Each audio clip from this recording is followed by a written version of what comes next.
We're gathered here today. We're gathered here today for our annual Venus retrograde talk.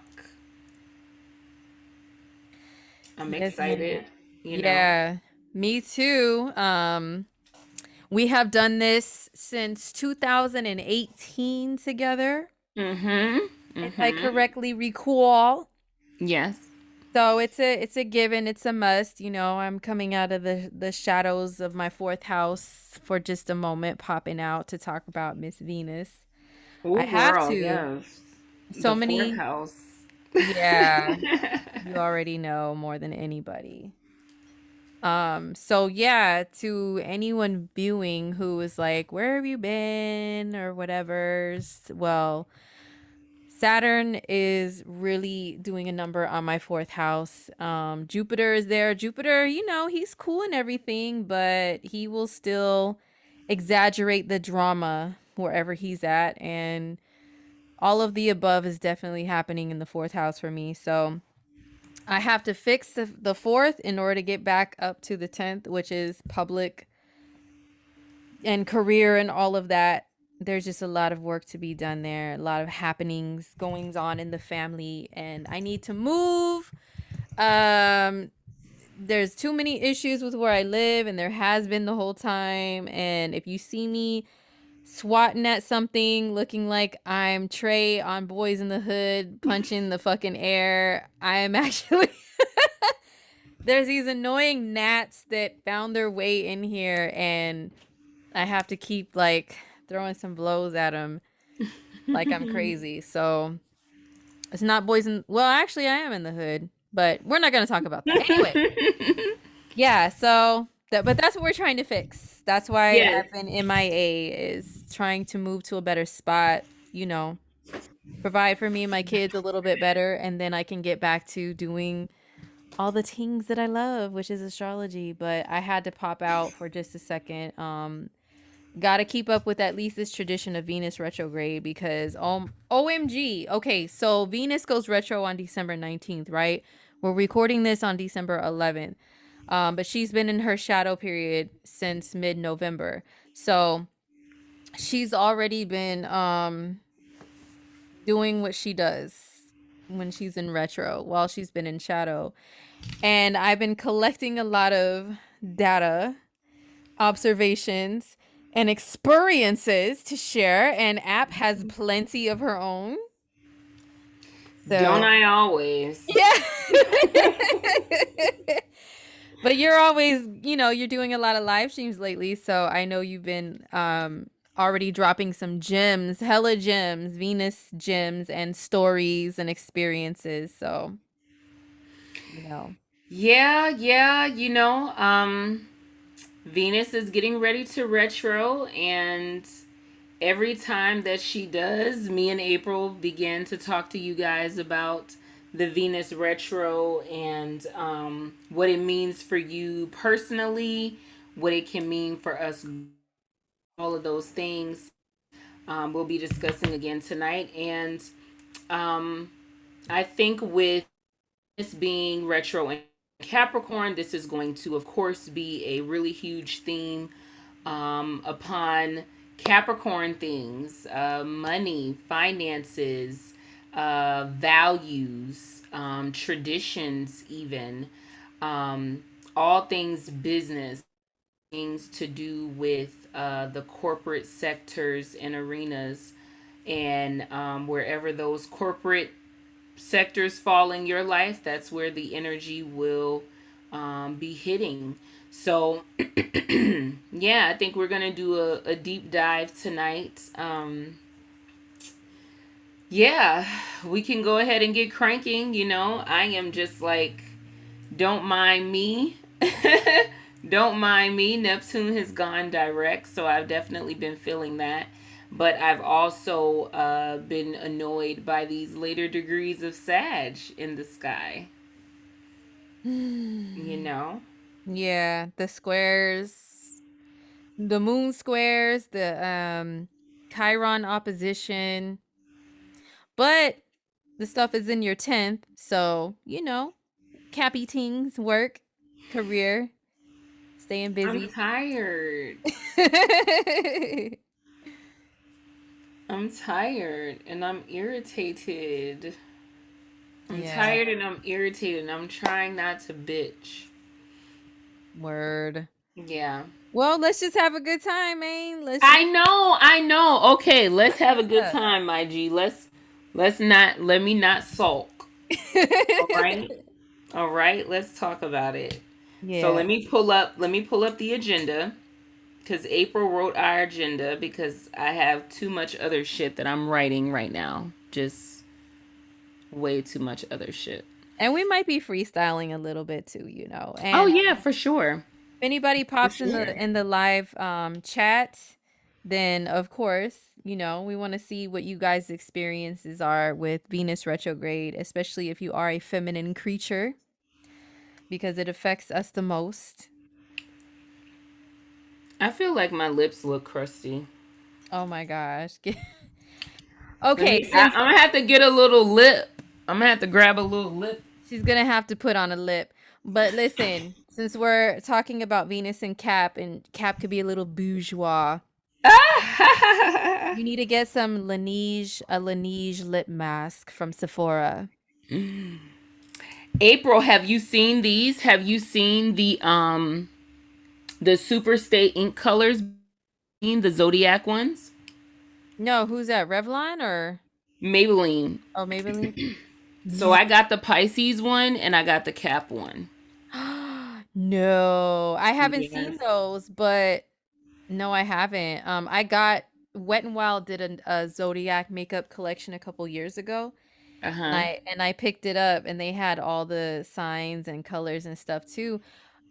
So they have been on standby for me to do a review of them on my YouTube, but you know, fourth house comes Mm-hmm. crashing down. I can't be up in the 10th doing what I want to do, so you know. But is that the Girl. Pisces one? Uh huh. This is the Pisces one. Yeah, it looks pretty. It's like a pink. It's like a brownish pink, but I like nudes. I like nudes. I like a little hint of pink. So I use my baby lips first and then I put on my color. Cute. Yeah. So, all right. My lips ain't crusty now. A bitch can talk. Okay. Okay. All right. All Don't right. do the All right. Wanda. Don't do the Wanda mouth. I thought you were about to do. Yes. Corona.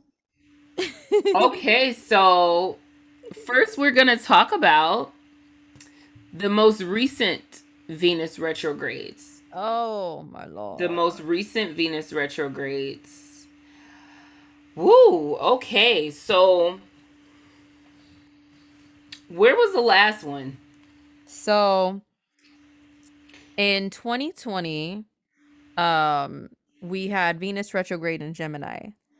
And me and Jack, our homie Jack, Shout we out to Jack. Hey, Jack. yes, we did a Venus retrograde live stream and it was funny as hell, man. Like it It was was funny. It was full of fucking technical difficulties, real oh, Gemini style. that too. But it was hella funny. It was fun conversations. Yeah. So we did that, and then in 2018, it was in Scorpio. I remember this clearly. This is the first one that we did. It went retro at 10 degrees of Scorpio, back into like 20 something Libra. So that one hit me hard personally, and we were on my YouTube to talk about that as well. So this one is in Cappy, and you're a Cappy, so you have to, of course, give like some personal insight into like Oh, the whole you're embodying this a little bit more than other signs. yeah. Well, I'll tell y'all this: the last Venus retro that me, you, and Jack did. I forget what was going on with me personally, but I know it was some bullshit. Um, I'm gonna have to go back and look, but for me, Venus retros always can bring car issues because Venus rules my third, and Venus also rules my eighth. So it brings issues with finances, resources, other people's money, people whose money is connected to mine, all that kind of shit. Because I remember one of those Venus periods, I was dealing with car repairs or something like that. I can't go back and look now because I'm gonna create a little playlist for the ones we've done, and I'm gonna go back and look. So this will be interesting, but yeah, that's typically where the issues occur, and you want to look to see where Taurus and Libra rule in your charts as well, because that's where the Venus retrogrades will be taking a little hit for you. Um, and then you want to, of course, look to the area where the retrograde is happening, that sign. So for me, Capricorn is the 11th house. And 2021, with Pluto entering my 12th and retrograding back into my 11th, um, 2021 has been a really huge theme about friends and personal 11th house relationships for me. That has been a huge fucking theme this year, with that heavy ass outer planet Pluto leaving my 11th and him retrograding, running back over me, going into the 11th. So Pluto trans Pluto transiting my 11th was extremely you know, revitalizing and changing. But this year in particular, as you guys know, me and April have been friends for like what, 8 years now. I don't even Like, know. I girl, can't even it's count. it's like upwards of 7, 8 years. Yeah, like But 7 probably. yeah, me and April met online, and we've been besties, like virtual besties, for years.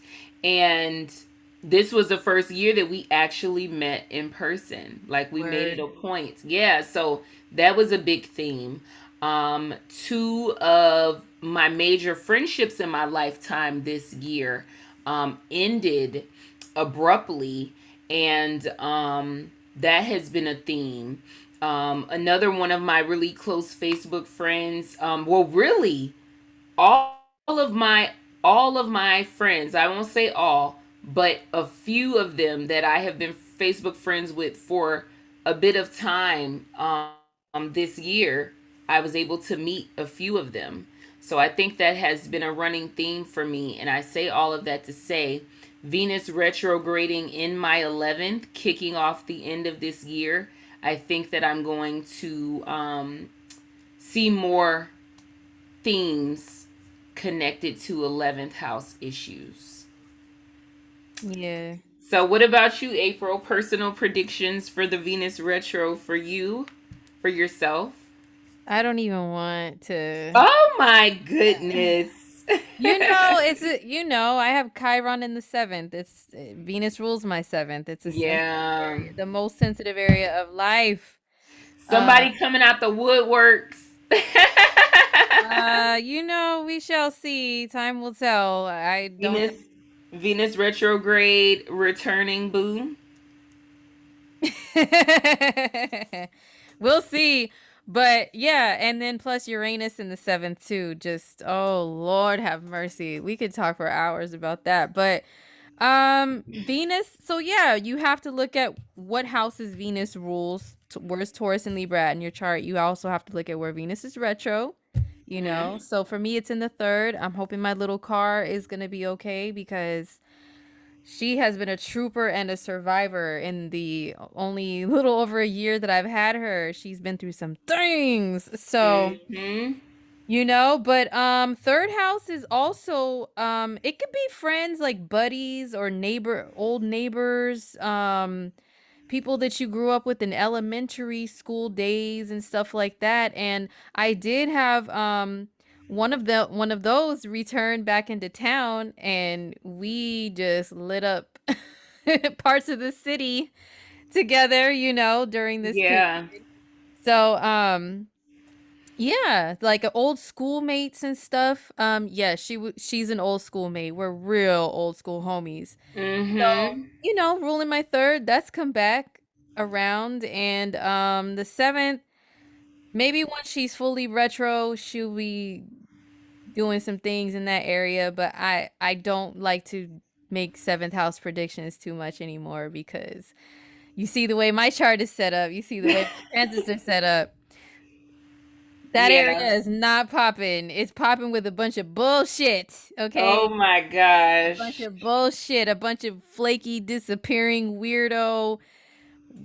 Well, April, you know we're not having the best love transits, my G. We're Yeah. So now I'm like, is Venus gonna make it worse when she's retro, or is she gonna help Oh, to like correct some things?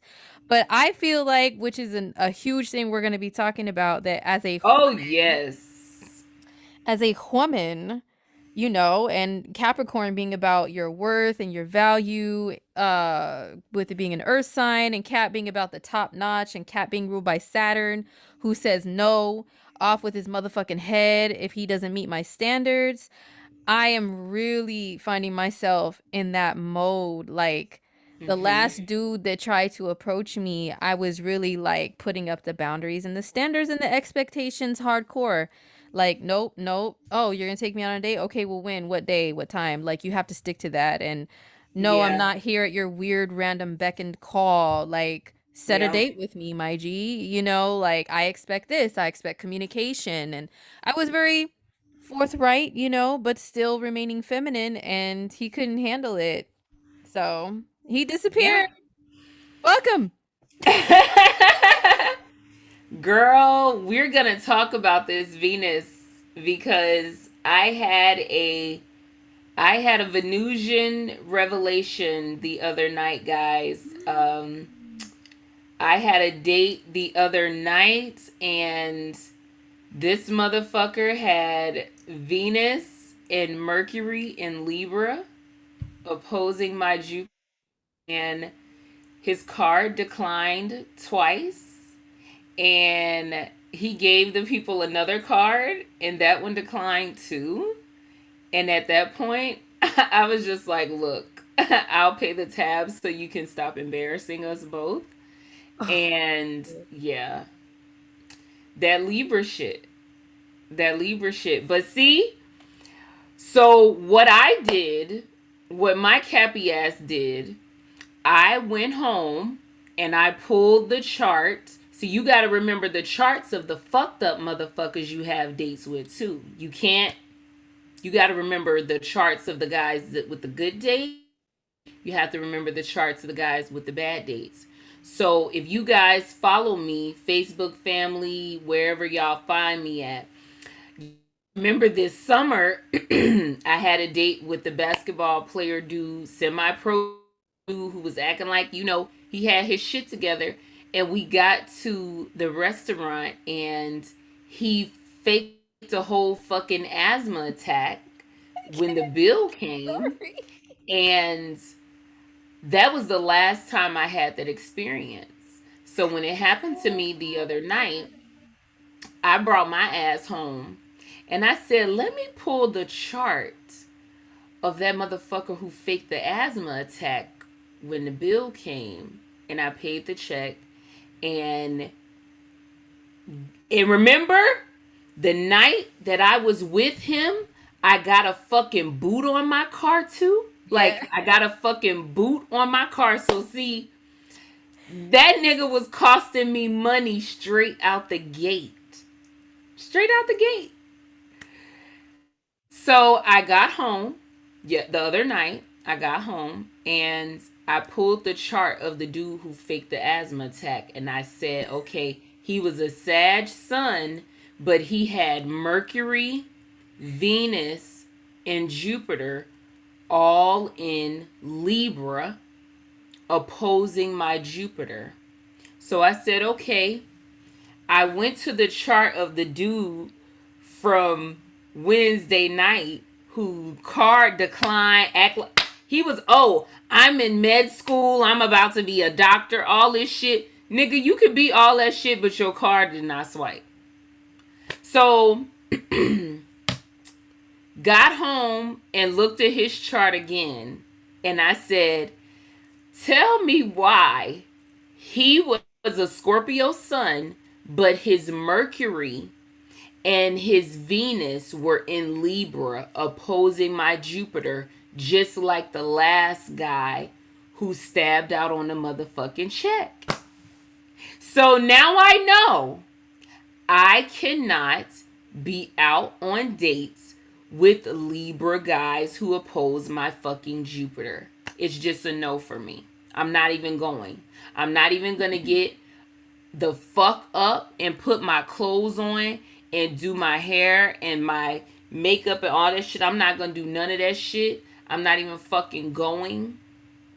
I'm never, look, I ain't gonna say never, because I was about to say I'm never even gonna fuck a Mars in Libra again. But hey, he might be the finest man on earth I ever seen, and he might have Mars in Libra, and I might go on ahead and just ride his dick for shits and giggles. But I'm not thinking nothing of it. Don't be thinking that I'm thinking anything of it. I'm just having an experience. Right. But don't be thinking I'm thinking anything of it, because I'm not. Okay? Don't you be thinking of anything of the shit if you just with a fool la la as well. Okay? So I'm just not going on dates with them anymore. Because evidently how my Jupiter and Aries is set up, them niggas came to take my fucking purse and obliterate it. And do y'all know how I knew that it was something going on? Because after the bill came and I paid the check, and the food was so fucking good. I'm gonna go back to that restaurant by myself or with my sisters or my homies or something. The food was so good. When we got outside the restaurant, my to-go plate fell on the ground and all my food splattered out on the ground. Oh And my I was God. so mad. I was so mad. I was so mad that I just paid the fucking check and I couldn't even get home to enjoy my fucking leftovers. I had to punch him in his face. I just My and Taurus energy is pissed off for you. Wasted oh food? oh and girl, y'all, it gets worse, but I'll tell y'all the rest later. It gets worse. But at But this point, I'm just at this point, I just want to throw, I just want to throw Libra niggas in the trash. The ones that oppose my Jupiter and the ones that square my cap shit, I just want to just stay away from me. Just stay away from me. Just do me a favor, do yourself a favor, and just fuck off. Just fuck off. well, the thing is, um, so when App and I were discussing having our own little Venus retro, homegirl discussions about this stuff, she told me that, and the revelations started coming through like, wow, we really need to talk about this to all our feminine creatures out there, because Venus and Cap, once again, she doesn't play around when it comes to worth and value and stability and all of that stuff. So it's really being brought up right now.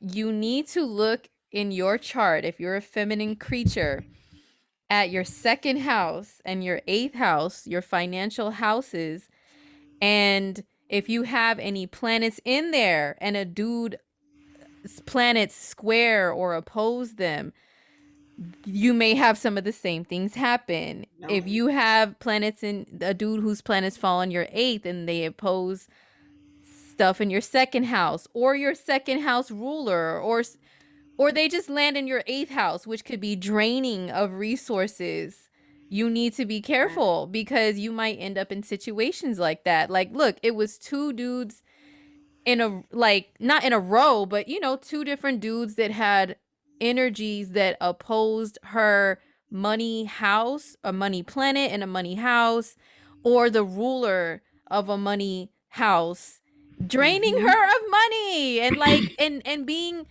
and not like valuing her as a feminine creature, like taking from that, you know what I'm saying? And I was like, whoa, this is crazy. So of course I think about other examples and personal examples, and I'm like, damn, well, I have Neptune in the second, and the last, you know, long-term relationship I was in, he had planets that that landed in my 8th house opposing Neptune in my second and opposing my part of fortune in the second. So it's like, and I'm still having to, what's it called? Like, I'm still suffering because of that, you know? Having to play catch up from old ass fucking relationships and debts. Yes, old debts come back to me. Like one already did during this Venus retro. That's another thing with Venus retrograde, is in general Venus rules money, and it can deal with all types of money, your bills, money you get from employers or work or whatever. And when she's retro, any of those things could be messed up no matter what house she's in. You know what I mean? Like, but I had an old bill. I have one that keeps coming back on me from back in the day when I was in that relationship with dude who landed in my 8th and opposed Neptune in my second house of money. Repeatedly, I have losses of money. We share a child. I was screwed out of all that. Oh, well, don't you get that child tax monthly thing? I don't get shit.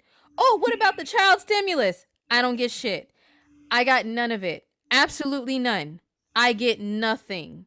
Nothing. Okay? And so people probably look at me like, oh, you have kids. You probably get all kinds of. I don't get shit. Why? Because I had a child with someone who, you know, we have that synastry to where he's always going to drain me of money or stunt me of money. And especially when it comes to money I earn from my career, my passions, because part of fortune has to do with that. And I have it in the second house of money. He opposed that too. So he turned his nose up at my astrology business. It was so hard to run while I was married, you know, because of the financial part. We were always in quicksand. I was always drowning and trying to drown myself in readings and clients and this and that while working a regular corporate 9 to 5 because he didn't want to step up as a man and do anything extra other than work 3 or 4 days a week, and that's it. And then, oh, I did my part. Oh, I'm so tired. Oh, what about me? Yeah, meanwhile, the last one of the first Venus retro video we did, 2018. I didn't tell you guys where I was working, I don't think. I have to go back and watch it again. But I was busting my ass working 10 hours a day at a fucking warehouse, driving a forklift, lifting heavy shit constantly, 50 pounds, 40 pounds. This my little tiny self. And I would go home to this man and cry in my sleep because I was so sore, and I would ask for a massage. Oh, well, I need a massage. What about me? Like, what the fuck you need massage? Your hands from playing video games all day? Oh, that shit 18 hours a day. I know that shit hurts, but come on, man. I've been being a fucking dude all week. And what about me? Oh, I'm so tired. Bitch. Them Libra niggas. So, yo, that Venus. Yes, he wants his hands massaged from playing the video game from hours. Fuck yes. Meanwhile, the woman is being a fucking man. Yep. You know what I'm saying? And I'm coming home at weird hours of the night, and the fucking doors unlocked, the windows aren't locked. I'm having to protect the house. That Venus retro was when I said no more to that relationship. And I was like, I'm not a woman here. I'm with a chick. Yeah. It's imbalance, man. Like, yeah. So that is a common theme, ladies. Or even if you're not a lady, if you are the feminine energy of your homosexual union, if you are the feminine principle of that, whenever Venus goes retrograde, she is challenging us to reassess the value of our femininity, and how you value your femininity and how you value your pussy is on you. And you guys know, I tell you, if you one of my star troopers, I tell you this all the time, men and women, how you value your shit, that's yours. Nobody can tell you how to value what's yours. If you want to charge $50 for that shit, that's on you. If you want to charge a Birkin bag and some fucking red bottoms, that's on you. And that's your personal business. But whatever your value is, don't bend that shit for nobody. Period. Yeah, and Venus retro will teach you a lot if if you're Yes. not already within knowing your worth and value as a feminine creature. Venus retro will throw that shit in your face. Trust and believe. Yes. 2018, that Venus retro was the year where I was like, what am I doing? What have I been doing Mm-hmm. for years? Not even I'm like I don't want to am I a dude? Like, should I become Yep. trans? I might make a handsome dude. I'm already very dudely, I have Mars in my sign. I could get April, that. what were we saying that year? Why do we have to strap on our invisible nut sacks Yes. and play dudes? Yes. Like we That would was say it all the time.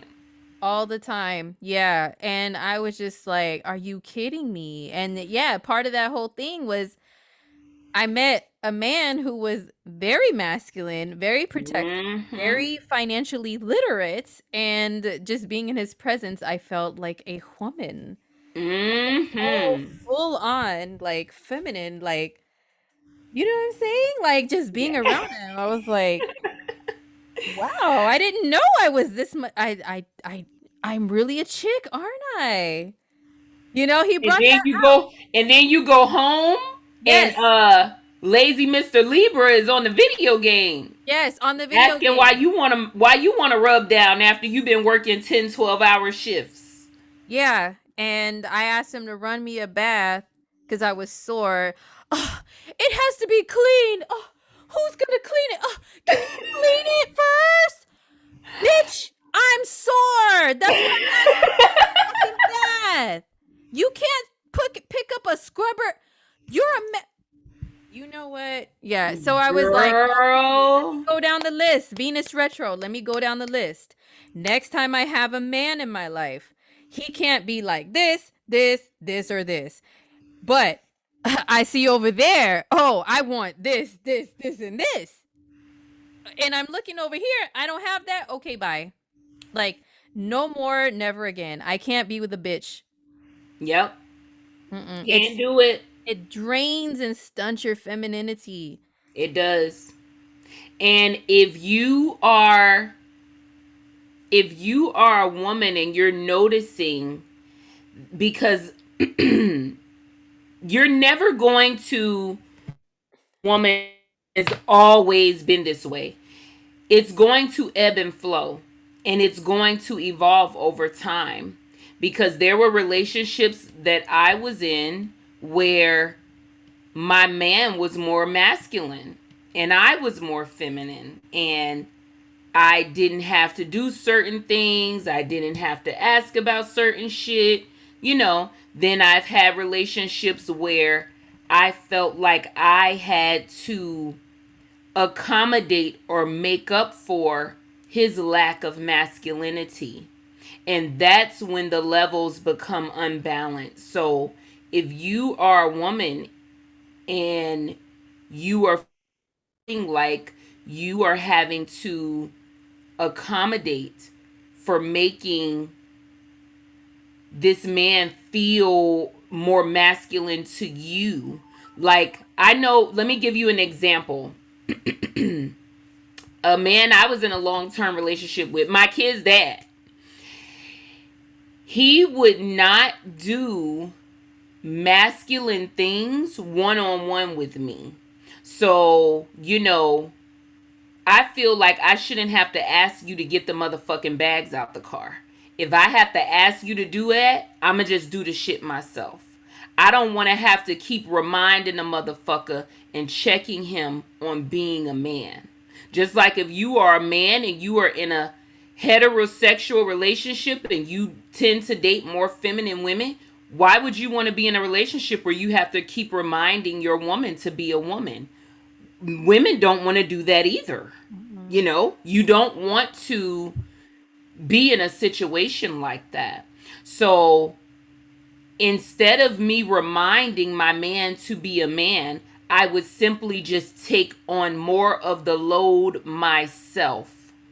And when you notice you are doing that, that's when you are creating pain points.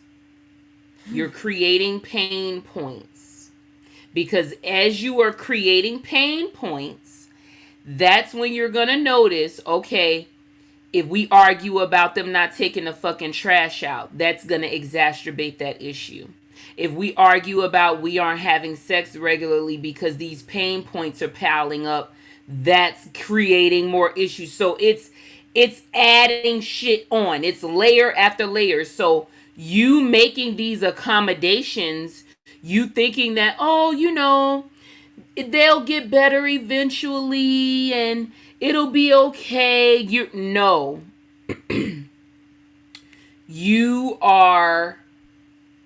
enabling the fuck shit. That's what you're doing.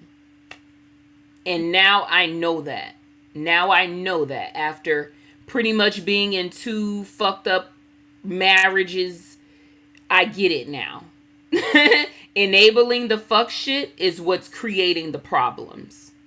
So, knowing yourself and knowing what your needs are is what's going to get closer to you or get you closer to being with the person you're supposed to be with. Not saying you're going to meet the perfect person, but if you are having to accommodate for where your man is supposed to be a man or where your woman is supposed to be a woman, it's never going to work.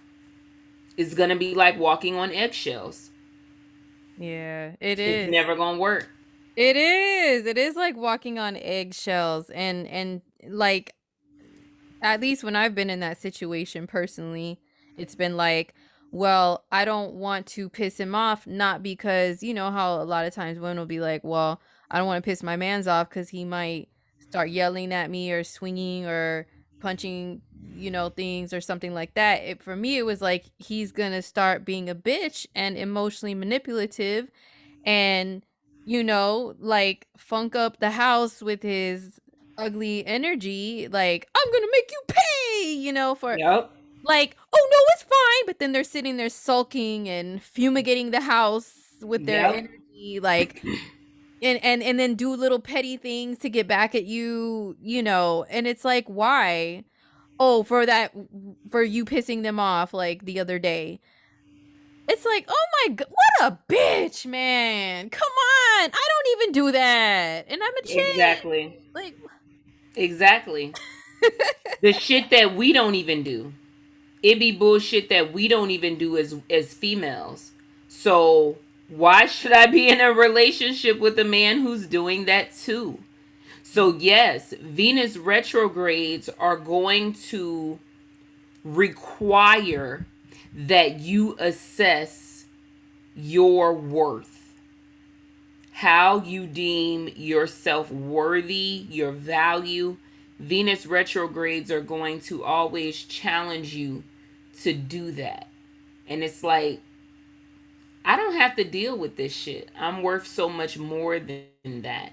And you will notice where you have been undervaluing yourself is where the pain point is gonna rear its head the highest. it's Just so like when April was saying work her second job. She had to go and get a second job on side of her business because her spouse was blatant about, no, I'm not going to go and get more hours and help you help us. He said, hell no. So she had to do it. She had to do it. Yeah, we had no choice. We had an eviction notice on our door, and both of our vehicles were about to be repoed. And And what man would tell his woman no? That's the shit I be talking about. yeah, So the men out there who say, oh, why do women want this and why do women want that? How the fuck are we supposed to know that we can trust you guys financially if we don't put you through those hurdles? As a Capricorn, I do not want to be on a team with the motherfucker who sees we have a fucking eviction notice and cars about to get repoed, and he's gonna tell me no, he's not gonna help me pick up extra hours. Motherfucker, I don't want you on my team, you fucking loser. You're a quitter and you're a loser, and I don't respect your fucking work ethic. I don't respect your goal orientation. As a Capricorn woman, that's a hard no for me. As April, as a woman, that's a hard no for her. yeah, earth But signs don't play. exactly. Pussies are dry like sandpaper if the money ain't right. Exactly. So don't fucking play with me in that area. So if we are not able to vet a man in the beginning that he is going to be somewhat financially stable, how the fuck are we supposed to do that without being viewed as a gold digger? So that's why I said fuck you. Yeah, I'm a gold digger. If that's what it takes for you to think, for you to act right with me financially, then yeah, let me let you think that then. Because evidently it's no gray area with these people who are saying that. When we are not being gold diggers, we simply want a man who's going to match us, and we know, hey, if times get tough and we about to drown, I know my man is going to help me to fuck out. Right? Because it us as women, when we need a little help, if we have kids, we have to take that fucking walk of shame to the welfare office, and the people at social services looking at you like, well, why did you get pregnant by a piece of shit? Yeah. Well, he told me that he wasn't a piece of shit, and he told me to just pull up. Don't worry about dates. Oh my god. We don't just worry about don't worry about dates and how financially responsible I am. Just pull up. It's okay. Yeah, or in my case, I always get like hoodwinked, and they will present themselves a certain way in the beginning, and then once we get deep into a relationship and or have a child together, they get lazy. And That's they're what like, happened to me too. yeah, they get Cause I get lazy, those ones too. Yep. or they see that me as a hella earth sign woman, I am willing to bust ass when times are tough. I don't Yep. lay there being a little princess. Oh, someone save us. Oh, rescue me. I'm Fact. like App said, put on the invisible nutsack, unfortunately. Like, all right, I'm going to take my ass to work. You know what I mean? Even if it means I have to put my kid in like a daycare, in the care of a trusted person, of course. In Yeah. order for me to cut my maternity leave off and get back to work, fuck it, if that's what I have to do, and pump in a bathroom or a different room or something like that after I just had a baby because we need the money. Okay, I'm Yep. willing to do that. I had to do that with both kids. And Yep. both times dealing with a bitch ass ninja Yep. that like didn't have look at how much drive she had. Oh, she'll do it. She'll handle it. She'll pick up the pieces. And they get lazy. And I'm like, Mhm. well, what the fuck? But it's like it's like it brings that to my attention as a woman. What am I supposed to do? Because I was already set up as an earth sign to be a provider, and as me personally, Yes. someone mostly raised by my father to be a provider, and my mom always worked. She wasn't like a Mhm. regular mom, so that's all I know. So what, do I not do that? Do I be a princess and lay there and say someone rescue me and sprinkle dollar bills down on me for doing nothing? Like, How the fuck are we supposed to survive? I know nothing else but to get up and bust my ass and save us and make things happen. Facts. You know what I mean? And then you get with Here. these dudes and it's like, what do you want me to do? Like, I was telling you about that Leo dude that I met a few weeks ago, and he was asking me like, why do you work so much? And I'm like, well, where else is money gonna come from if I don't work? And he's like, oh, he's a foreigner, but you know, I don't care. Like, it's all good with me. So he was like, oh, marry a rich husband, or, you know, investments. And I'm like, okay, you obviously don't have that much experience with American women like myself. Um, until I get a rich husband one day, where the fuck is money gonna come from, sir? Where is it gonna rain from the sky if I do a little dance? Like, where is it gonna come from? Because he's trying to figure out my schedule, and I told him, you know, I work a lot. But we can fit something in, you know, if you make it a worthwhile offer, of course. And why do you work so much? Yeah. I told you I'm a mom. Like, what the fuck? Where's it gonna come from? Like bills gonna pay theyself. Yeah. Well, And that's the problem, girl. These dudes, they are meeting earth signed women like us, and most modern day women, yes. you know, have to have a strong sense of earth in us anyway. So they are meeting women who are willing to assist, and they're using us as crutches. And then when we get tired of being used as a fucking crutch, we instantly get thrown into the gold digger pile. And it's like, no. And now realizing, April, and these Libra motherfuckers taught me this. Libra men, they seek out women to be their crutches. A lot of them do. They seek out women to be their crutches, and then they will sit there and lie and project and make it seem like they never meet women who help them out. They only meet women who always want their hand out. Those are fucking defense mechanisms, and he's lying. He's trying to say those things to you so that you can be the one to say, oh, I'm not going to be that girl who asks him for shit and who wants him to pay for dates. No, he's a motherfucking liar. He's a motherfucking liar, and every bitch that he talks to, he gives her that same fucking rundown. That, oh, these women are just out here trying to get men for things and trying to get men to pay for dates. And yeah, bitch, you are going to pay for my time. You are. Well, the thing is You like, are. and you know, America runs on Duncan, not my motherfucking pussy. That's what the fuck I'm all 2022. America runs on motherfucking Duncan and not my pussy. So, yes, my time is very valuable because as a woman in this world, if I'm not making resources to keep my own personal life up, because we can't depend on y'all sorry asses, so we got to do it for ourselves. So yeah, when I'm not fucking entertaining who the fuck I want to entertain, a bitch is working to make money. So you are not going to pull me out of my comfort zone and out of my workspace to come and play in your face for nothing. The fuck I look like? I'm just giving away time as charity to losers? The fuck? No, you shouldn't even feel comfortable asking somebody that. You shouldn't even feel fucking comfortable.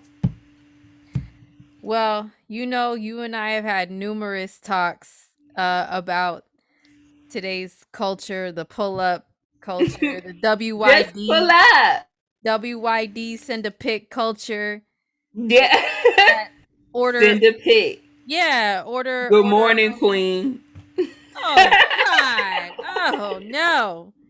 Order a chick online like she's a fucking $5 Little Caesars hot, fast, and ready pizza. Yeah, just pull up. Yeah, all of that shit. Like, oh my God. You 3 text messages, and on the 4th text message, just pull up. We can chill. Yeah. Pull up to your crib to be molested for free? Well, I don't even fucking know you. I don't exactly. even fucking know you. Yeah. Like, who goes to strangers' houses and just watch movies? Like, No, there's look, Uranus and Taurus, Netflix and chill is like a thing now. It's a thing. And then the Pluto and Sag generation is like running things in the young adult world right now, setting the trends, and it's quick, fast, and easy. What why should you have to do all that extra stuff? It's not that deep. girl, Not that deep. it's Just pull not up. that deep. Not that deep. Just pull up. WYD, abbreviations, no real words. Nah, talk. Why the fuck should we talk? Yeah, the last dude that he asked me for my number and we had really I know I bitch a lot. Like when I was really active on IG, I always would post a lot bitching about my experiences with dudes. Just as, like, hey guys, look at this shit, like, and give some astrological context to it. Like it's this trend, this transit, this generation, whatever, of course. It's for that purpose, not just to bitch, but those who have seen those know the nature of my posts. And I don't allow dudes who approach me as fuckboys. I don't give them my number or even entertain conversations with them. I don't, okay? They present themselves in a certain way. Hey, you seem like a nice lady. I'd like to take you out sometime. That type of vibe. And I'm like, oh, okay, you're normal. Cool. I give them my number. Then within hours, here come the flying fuckboy text. WYD, send a pic. What that ass do though? And all that. Are you the same dude that I met? Are you sure that's Yep. you? What the fuck? Yep. So it's like, but still, it's so easy now. Like you can order a bitch online, you know what I mean? And a lot of women give into that. And to each their own, you know what I'm saying? But I'm hoping with this Venus retro, especially being in Capricorn that doesn't play that shit, that a lot of women are going to say, you know, I don't think I'm $5 hot, fast, and ready Little Caesars pizza. Correct. I think I'm more Mr. Chow's or Yes. Nobu. I'm Nobu. What the fuck am I doing? Pulling up. Exactly. Girl, I told this dude that the other day. So the one whose card declined, Yeah. he asked me to go to Chili's. And I told him, I'm cool with us having a little date or whatever, but I'm not into chained restaurants. Like I'll hit up a cute little chain restaurant when I done been fucking with you for a minute. Like that's not where we're pulling up on the first date. We're not going to Fridays. We're not going to Applebee's. We're not going to Chili's. Some of y'all might say I'm a bougie bitch comments, but hey, this is how Appy values her pussy. If you like Fridays and Chili's, that's cool, girl. Do you? Okay? So I told him hell no to the Chili's. So we picked a place that was different. I like different. I like unique. So he was like, so what's your, when we sat down, so what's your thing with the not liking chains, not liking, coffee dates? You seem to be adamant about that. And I said, well, I'm a very unique woman, and I feel like if a man values my time and energy, he will want to do some unique shit with me. He wants to do something that's going to grab my attention. So if you are the just take a bitch on a coffee date type of dude, instead of asking a woman to fucking Starbucks or Dunkin' Donuts, how about you get your stupid, dumb, ridiculous ass on the fucking Googler and type in exquisite coffee shops in a 10-mile radius or best fucking coffee shops in my town. And how about you take her to the coffee shop where they decorate the fucking cup or they put the sprinkles and the glitter on the cup? Why the fuck you gotta be a basic ass nigga and want her to fucking give you a standing ovation with you being basic? So if all of y'all motherfuckers Let's just fancy me this. If all y'all motherfuckers are listening to these idiots online who's telling y'all that bitches are just trying to get dates out of y'all, let's just fancy that all of y'all are taking bitches on coffee dates now. Do you think if the woman has 5 date offers this week, everybody is asking her to the same fucking coffee date, wouldn't you want to stand the fuck out? Wouldn't you want to be the guy that stands out if you really like her and you want to make an impression? Or do you want to just look like everybody else? Do you want to just look like everybody else and take her to Dunkin' or Starbucks or some stupid shit like that? Be different, be unique. And when a man is more creative with the date, that shows me that he's trying to impress me. It's nothing for a nigga to come to the date and just fucking card and smile and nod until the pussy comes out. Anybody can do that. But when he actually took a moment to say, hey, there's this new coffee shop that we're going to try in this particular area, and they have a lot of rave reviews, and they do some really cool shit to the cup there, and sprinkles and glitter come out when you fucking drink a sip. Wow, he really wants to do this with me? That's super cool. Oh my God, let's do that. I've never done anything like that before. Bitch, we want to do some different shit. By the time a female is over 28, she's had enough dates. Like, do something different. Do something unique. Like, nobody's trying to do anything to you. Like, the fuck? I can take my own self on my own to my own favorite restaurant. Me and my homegirls, girl, when me and April went out for her birthday, bitch, we ate good. Wherever the fuck we wanted to go, we set our fat asses down and drank and ate. So females, we do the nines with our homegirls. We don't need y'all for that. Do something different. Do something unique. And stop acting like somebody is trying to get something out of y'all stupid, when we are simply asking you to value our femininity. We're not trying to sell you some pussy. Simply value our femininity. That's all. Word. Can you do that before you ask what that ass do? Yes, thank you. Oh my God. Do that part first, and we would love to tell you what it do after that. Thank you. I'm saying, like, oh my gosh. Now, you know what? You just reminded me of.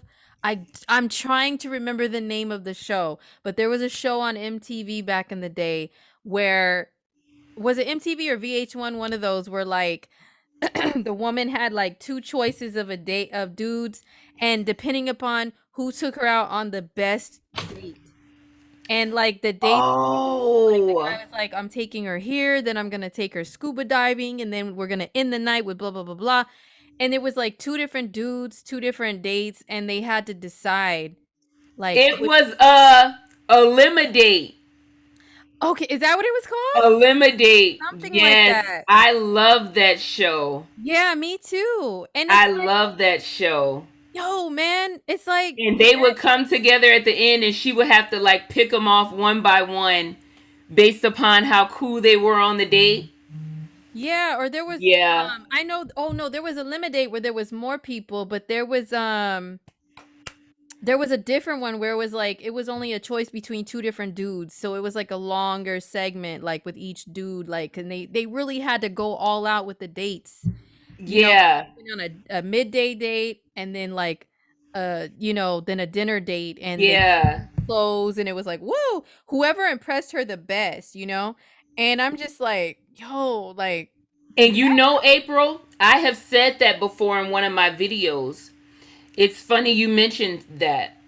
The dudes who get pussy on the first date from me, like without trying, like I'm not giving out no charity pussy or anything, they're the ones who we had different parts of the day. Like we ended up spending the day together. Like my most notable one was the one that I met in DC, and we went to the museum, then we went to lunch at his sandwich shop, and then we went to the movies, and then we went to the bar to have drinks. And by the end of the night, we were fucking on his penthouse in DC. So It was like it was levels to the date, and by the end of the day, I done spent the whole day with him. So it's like he really, in my opinion, he worked He worked for hard it. to, yeah, like, and it wasn't forced because he asked me, like, when we got to the museum, we went to an exhibit that morning, and he told me when we got there, he said, "Yeah, one of my favorite sandwich shops is down the street here. We're gonna walk over there for lunch. I think you'll really like the place." So when we were sitting there having lunch, and we sat there for hours talking too, and he was like, "What are you doing after this?" And I said, "Well, I didn't have many plans today." And he was like, "Well, I was gonna go and catch this movie. It was that Quentin Tarantino movie with Brad Pitt." He was like, "I'm gonna go catch this movie. If you wanna come with, you can. I can add your ticket now if you wanna come." But he was like, "I didn't ask you because I didn't want to eat up your whole day." And I thought that was so thoughtful of him. Like, he would have asked me sooner, but maybe he waited to see how the date would, play out before he asked. And I was like, "Yeah, shit, let's go to the movies. Cool." So we went to the movies, we chilled in there, and then after that, we went to a bar and we had some more drinks and chilled. And of course, I was going back to his place after that. I'd have pretty much been with him all day. It's like the cherry on top, but dudes don't want to put that much effort. It's like they don't want to put that much effort naturally anymore. Nah, it's too. I know it's broken record, but the social media, the internet, all that shit makes it way too easy. They could just order a chick like that off of Snapchat or Instagram or Facts. whatever. So if they're successful at that, or they can get a twerk video out of a chick or ass pictures without even asking. Everybody's just showing that shit nowadays. Number one, Number two, if they do see a chick that they like and they reach out, it's so easy to, like, girls will have like stuff like that on deck, or they'll just be ready to go with their camera and just send them all the goods. Nobody has to work for anything.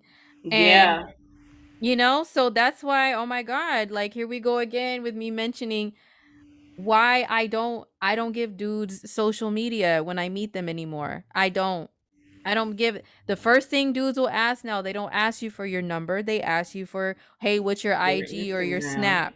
Mm-hmm. And it's okay, I get it. Like, I'm a, like, grumpy old Taurus, we don't like a lot of change and I have to get with the times. Okay, I tried that, and guess what? I ended up with a collection of dumbasses watching my every move online and never talking, and then popping up 5 months later after I gave them my social media.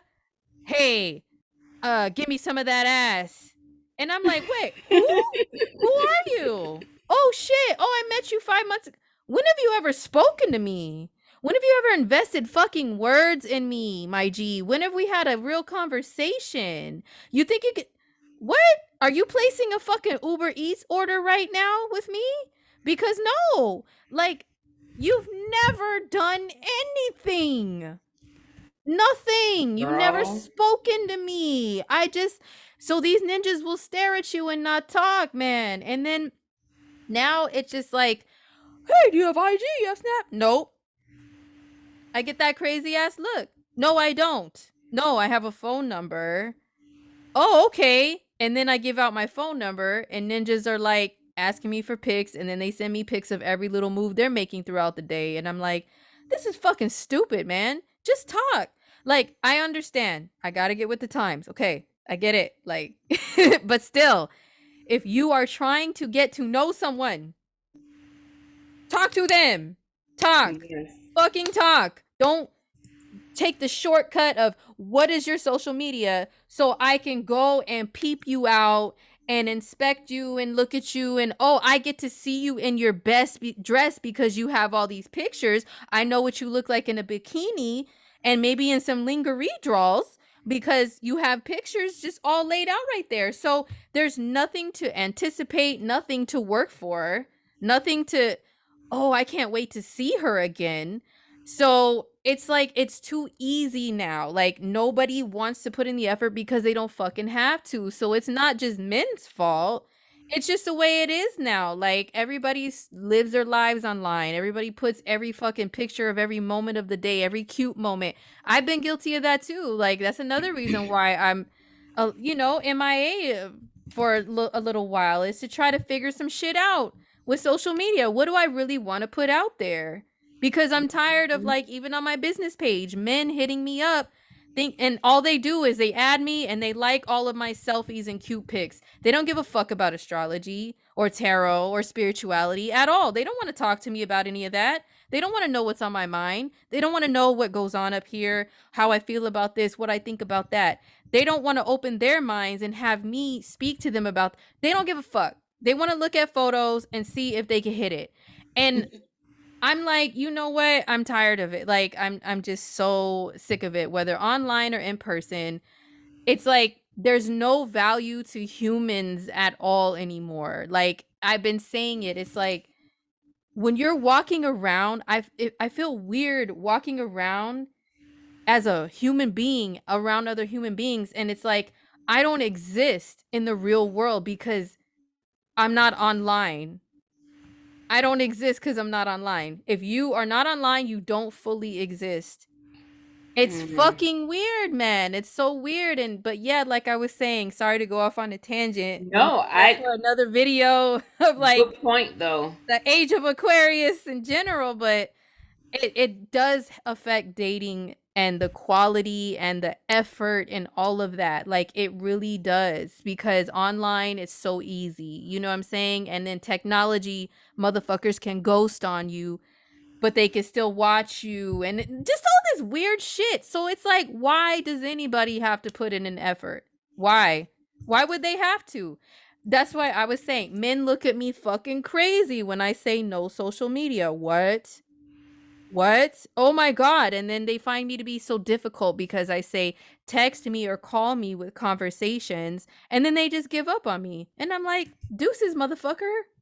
You're not my Yeah. type anyway. If you don't like to communicate, okay, I don't want to send no fucking picture all day. Mm-hmm. And I've been telling them, I live in the. Why don't you have social media? Because I live in the real world. What? It's Yes. just mind blowing to me that they are content with living off of pictures and videos. Like, don't you ever want actual pussy? Yeah. Like, do you? I'm like, I always say it now. Like ninjas want pixels. They don't want cells. Yeah, They want like pixels. Fuck it's out of really here. odd. It's really odd. Like, why don't you want actual, real interactions? Yeah. Well, I have way too much Taurus energy to be just a pixelated AI fucking thing that just pulls up. You know what I'm saying? Like no ma'am. But yeah, this Venus retro is bringing a lot more of that to my attention, not just, for me, but for like things that I observe with other people and what's talked about, amongst women. And women, I've noticed women posting a lot more stuff about like their requirements and their like all this stuff. Like of course it happens every day, but it's a little bit more prominent now. And like I like the point that you made earlier, App, about like, women, we can go out on our own without a man and enjoy a nice meal or whatever. You know what I'm saying? It's like we can do that on our own. So it's Mm-hmm. not like all of us are trying to just use men for a free meal. There's a lot of chicks like that. Whatevs, to each their own. There, Pluto and Capricorn is bringing that culture more to the forefront too, of like the gold digger culture. Um, Mm-hmm. I'm not gonna deny that. Like it is more rampant now, but it's sad because now everybody's thinking that every woman who has standards and morals and values automatically falls into that and gets wrapped up in that like Yep. gold digger culture. And it's like, no, bitch, prove to me that you're a fucking man. And like you were saying Yes. earlier, like I don't have to have balls. Like I can just relax and be a woman. you know, in your presence. Like, I can do it on my own just fine. But Because what's the point of me having you if I still have to be a man too? What's the exactly. point? There's two bitches in the like why? Yeah. So yeah, what I've been doing is personally, like, I have been taking myself out on nice dates. Absolutely solo and fine with it. Like, I want to experience good things and I'm not going to wait for any of these WYD pull up goofball fucking clowns to it like me having to force them to fucking take me. No, hell no. No, I'm going to go out and enjoy myself. I'm going to dress up nice. I'm going to go to, oh, I'd like to check this place out. Oh, there's this new spot. Or, oh, I want to try this drink at this place, this specialty drink. And you know what I'm saying? Like, Mm-hmm. and I think, and it's been a long journey for me to get there to be able to do stuff like that. App knows. Like, it's been a long fucking journey. But you know, I feel like if more women were able to do that, it kind of ups your self-worth and stuff because Mm-hmm. you have experienced the good things. You know what you want, you know what you like. So and then it's like, okay, well now I have ideas of like if a dude does approach me and say he's interested in me and wants to take me out or whatever, I know the places that I like to go. I know the particular drinks or food or whatever that I like. Been there, done that. You know what I'm saying? Like, what can you show me? Because I already show myself these things. So you really have to like, you know what I mean? You can't do the fucking Starbucks like you were saying earlier. That's like it is very low effort, very Yes. mediocre. And it's like, okay, well, what do you think of me? Do you think of me as mediocre or not worth the effort? That's Yeah. what we're thinking. It's not, what can I get this ninja for free? Hey! Yeah. Exactly. It's a reflection of what you think of me, bitch. Okay? And how, if I continue on with you, how is it gonna go? Am I gonna be making all the decisions of where to go, what to do, how to Yep. handle this and that? Or are you gonna it's like it's an impression of that. Like, you know what I'm Yeah. saying? I can't even when am I gonna be able to decipher, like, I'm a woman who likes a man who knows how to plan a fucking date. Me I've too. been in enough relationships with motherfuckers who don't plan dates, don't put any effort. So I know now as a woman, one of my love languages is a man who plans a fucking date. So if you can't do that date 1 or date 2, then you don't meet the requirements. Should I keep letting you go on? Should I keep it? This isn't fucking No Child Left Behind in this motherfucker. I'm just supposed to keep passing you? Like I told y'all, bitch, I'm a whole Cappy. You is not about to do part of the work and get all the accolades. Why I have to keep telling niggas that? Why I have to keep saying that? Hey April, it's Kiki here. My bro. sister wanted to add to the I was in conversation, the guys. comments acting a fool. Kiki, come sit right here so they out can the hear you. bed to come in and talk to y'all about this because I done went ahead and asked a few niggas what it was and they done told me. So let me tell y'all what they saying. Yeah, what are they saying? Kiki, They're introduce saying- yourself because you Oh my God, people. wait, My sister is. So, you don't have to get on camera if you don't want, but Well, just the microphone is right here. Hi guys. So- Yeah, I got up out the bed to contribute to this conversation. I couldn't wait. So I asked. I didn't even know you knew I was on live. Oh, You heard me in it. it. So April, I asked this Gemini guy that I was dating, you know, why do you guys act that way about first dates? You know, why do you act like taking someone somewhere nice is, you know, above the you know, the hills and we're asking for the world. And he's like, oh, well, you know, if I take her out, I have to worry about not liking her if she really look like the picture, this and that. And I said, well, that's what meet or greets are for.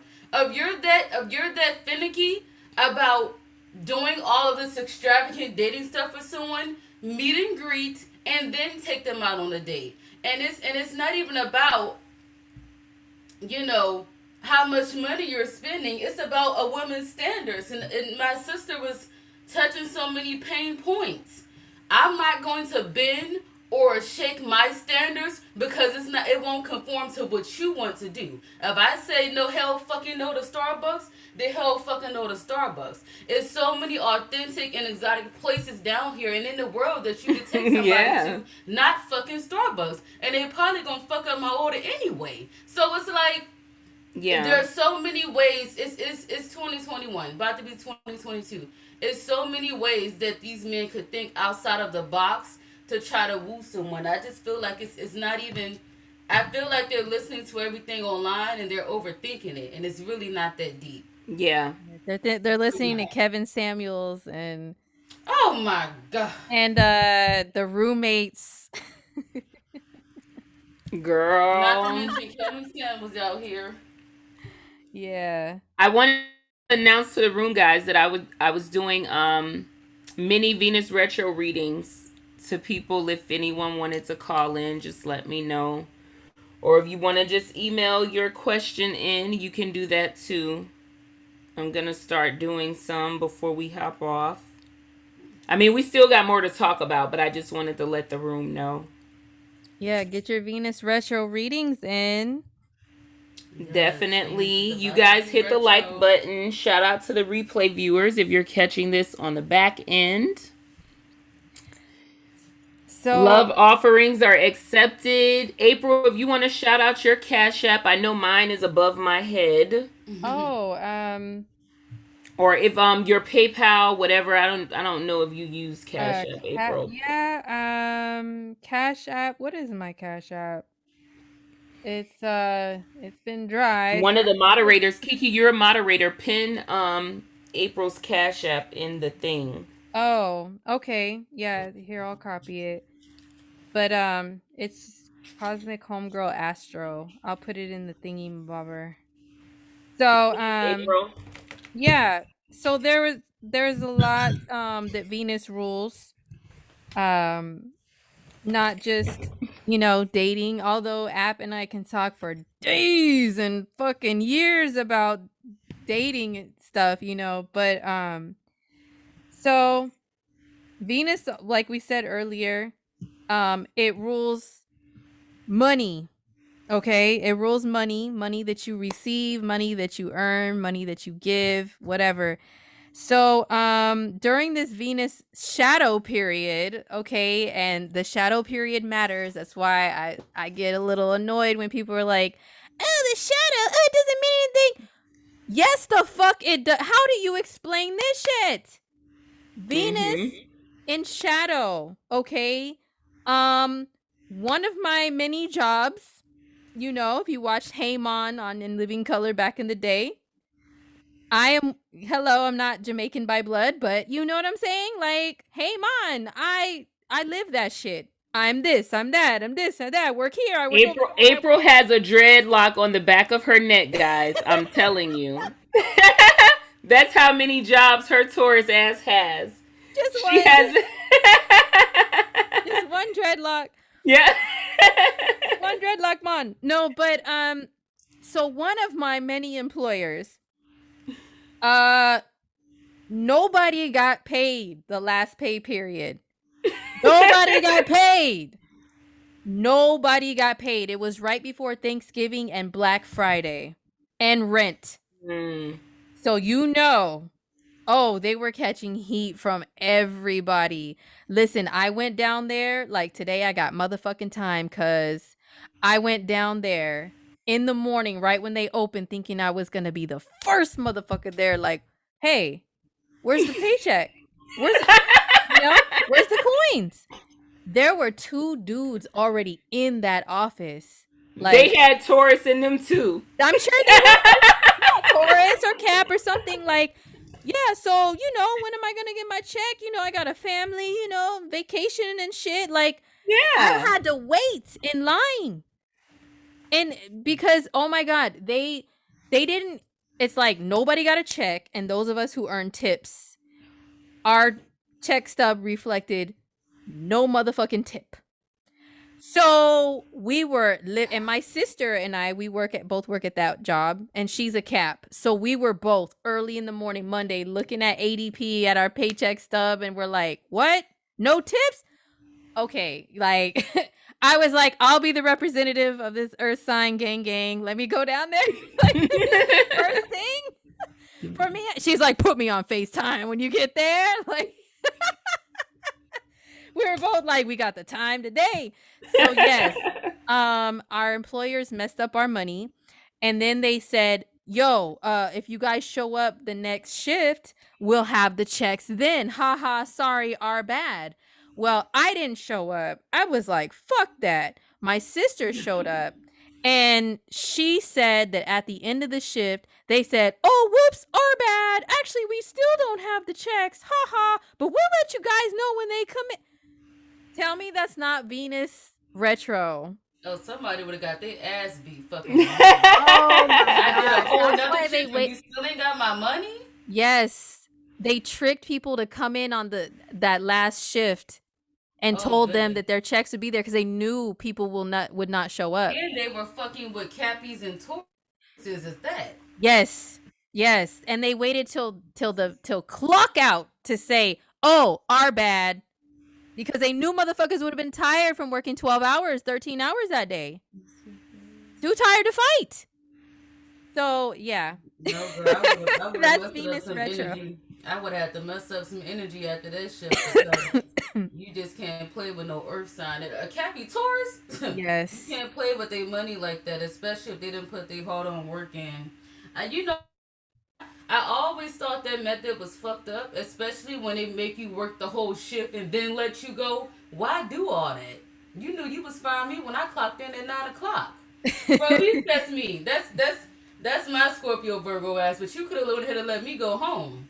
Yeah, you made me work for nothing? Yeah, wasted my time. Yeah, Girl. so employers and jobs messing up your money. Mhm. All right. I also had old retro is coming, bringing things back.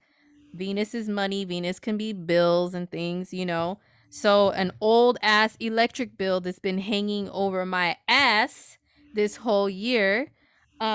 That's as a result of when I was telling you guys earlier, I was with a man who opposed some of my money stuff and drains me constantly still, you know. So when we were together back in the day, there was this big ass electric bill that accumulated that ended up going to collections or something, right? So then when I moved to my own spot earlier this year in a frenzy, in a frantic, I opened up an electricity account and I had totally forgotten about that until bam, my first bill at this little tiny place, $1,000. How? I've only been here a few weeks. How? $1,000? Oh, well, guess what? Back in the day, you owed this, this, and this from this old place with your man, your ex. What the fuck? So it's been lingering this whole year, and I thought something was taken care of with it, but no, bam, during this Venus shadow, they shut my fucking electricity off right before I was supposed to start work. I had to take a shower in the dark. I was pissed, man. I was pissed. I called them like, what the fuck? And they were like, oh yeah, you know, this and that and the third with this bill and la la la. I don't want to get into all the details, but basically they said I have to pay $1,000 by the end of this month or no electricity in the dead of winter. And I'm just like, you see, this is why you have to look at your money synastry with a man, not for Yes. gold digger purposes, okay, but to see For life motherfucking purposes. for life. Are you gonna end up like this as a woman, having to work yourself down to fucking nothing because of men feeling like they don't have to play the appropriate part? Not just, Yes. oh, being rich and paying for everything, but can you at least meet me fucking halfway, my ninja? In April, tell the audience, is the light bill company beating down his motherfucking door for that bill? No, me. Nope, because it's your 8th house. Mm-hmm. It's your 8th house. Yeah. He's sleeping easy. He ain't worried about no fucking light bill. Nope. But the baby lives over there with your ass, where the lights got to be paid at. And if you ask him, he's gonna say, "What? I don't have anything to do with your new place. That's not my light bill." Yeah. No, I already asked, and the answer I got was, What about me? I'm so broke. What about me? I don't even have no money anyway. Anything. I make more than you, but what about my life? Damn, he just started crying on the track? Yep. Start crying on the track like Keith Sweat, girl. Yeah. I got Cry Reese. Yeah. Like, what more do you want from me? Yeah. Yep. Hit him with the ugly Tyrese cry. What more do you What more do you want from me? I wouldn't have posted that. We need to make a meme when you ask your Libra and Gemini baby daddies for any assistance. Yep. Yeah. The Virgos too. Yep. And Cancers. And Cancers. What? And then Cancers and Libras do two motherfucking things and act like, oh my god, oh, I'm just exhausted. I'm melting. Can't do anything else. Mayday, Mayday, can't do anything else for the whole week. Oh my god. Take the whole week off. Yeah. Like, oh my god. And then they want you to cheerlead and clap them up for those two things. They want you to act like that was the best motherfucking thing since sliced bread. Yeah. So, yes. And then they turn around and ask you for a little something and wonder why you are just totally turned off with sandpaper down there, and you're just like, yes. That part of me is not moist for you, sir. Did you see your bitch assness earlier? That dried me out, bro. Yeah. You can see Aaron does it over here now, bro. The crybaby shit done dried me out. Yep. I'm parched. Yeah. That's what it is. It's true. That's what they don't understand. And they don't understand that. But we're telling you. And yeah, when you be honest and you explain it to them, then they say, oh, you're being too masculine. You being mean to me. You want to be a man. You want to be a man. no, I don't. But you're not one, so who the fuck is going to play the role? Thank you. Girl. When they... All of a sudden, when you can read and see the bitch in them, now you're a man. And you're wicked. I got called the witch of the West Side. Girl. You know how our Cancer baby fathers called us the mean, wicked witches of the East, girl. Like, what the fuck? See, but the thing is, April, I wore my witch hat with pride because... It comes a point of time when you just tolerate the crybaby shit and the excuses and the games and not taking responsibility. So at that point, I went ahead and I dusted my whole witch hat off and I wear it proudly because if that's what we are, then so be it. But we have standards, we have morals, and we're not gonna fucking fold for anybody. And that's just that. Word. That's why that Venus retro that year, I put my witch hat on, I got on my broom and got the fuck out. Girl, you didn't need no witch hat for that. You definitely didn't need one for that. I got on my broom and flew off. Oh yeah. Well, I wanted to remind people as well, April hit on some amazing points with Venus ruling your money, affecting finances, income, debts, all of those things with Venus retrogrades. And Venus can also rule things that you like to eat, food. So don't be surprised if we have some food recalls while Venus is in retrograde. Don't be surprised if you get to your favorite restaurants and the food isn't hitting how it usually hits. Yeah, I thought about that. Like, if the food isn't hitting how it usually hits, it could be because of Venus retro. Or you could get to your favorite restaurant and there could be some shortages and things not in stock. Of course, we have been dealing with that already, but it could be on ramp with Venus being in retro. Be mindful because Venus is going to be in retro while we are all cooking holiday dinners. So some shit could burn up. You might leave some shit out overnight and it fuck up and get in the kitchen in the morning and Don't say that. Yeah, it's true though, but look out for these kind of Venus in retrograde and you trying to make your first little holiday meal, don't do it. You'll waste some money on ingredients and shit and everything. Try to rush and go ahead and get your ingredients now before Venus goes fully retro because shit is gonna be, some of the pumpkin pies and sweet potato pies ain't gonna have no nutmeg. Something Peanut butter, no jelly. Yeah, peanut butter, no jelly. So, yeah, Venus retro can deal with that as well, with the food, the eating, things not tasting how they're supposed to taste, or somebody might fuck up the mac and cheese at holiday dinner. Or in our case, drop it. Yeah, or drop it. Oh my god. Or Venus in retrograde, you could have family members bitching and griping about who didn't chip in for holiday dinner. Was somebody cheap with the gift giving? It's gonna be in Cappy this year. Yes, good point. Yeah. Who's being McScrooge of the family this holiday season? Because a lot of people just gonna be Capricorns and say, fuck it, I ain't got it this year. Fuck it. Yeah. I ain't got it.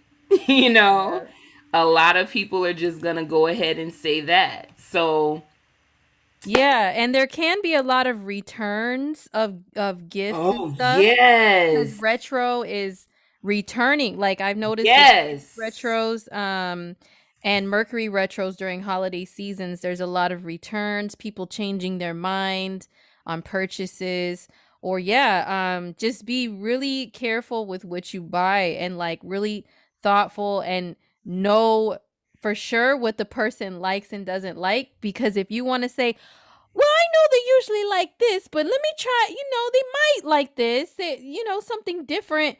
There's a better chance during Venus retro they're not gonna like it, Good point. Yeah, that's with the holiday stuff, but just with buying stuff in general, especially anything Venus rules like beauty products or feminine things, you want to try something new and different, you may not like it. Like I bought a perfume a couple weeks ago that it's not one of my usuals.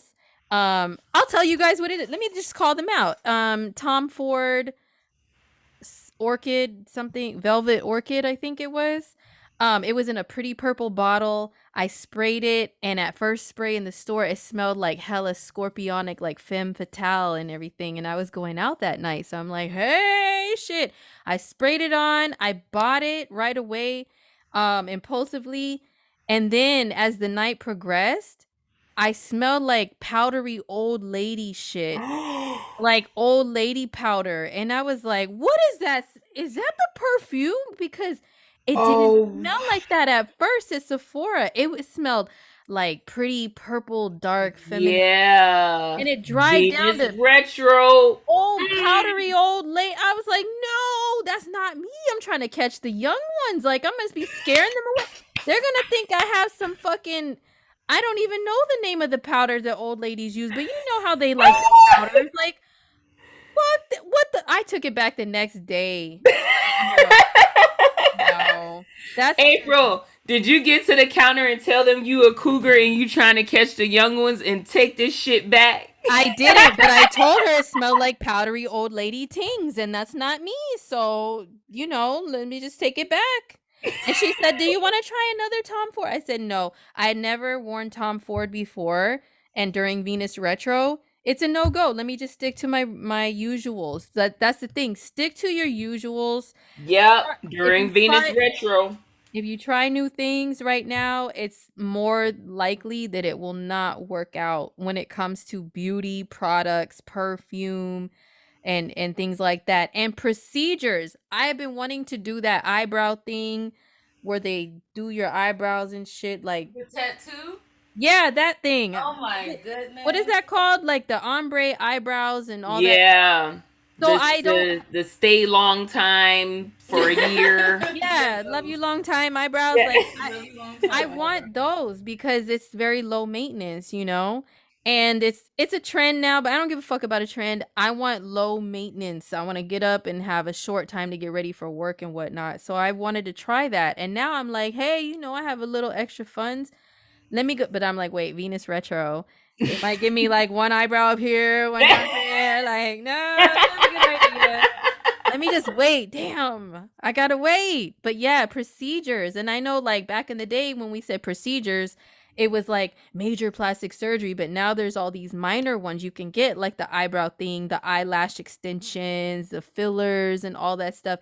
Even those things, if you get them, stick to your usual if it's something you already do. If you want to try it and you've never tried it, no, ma'am. Wait until like March, February, mid-February, I think it is.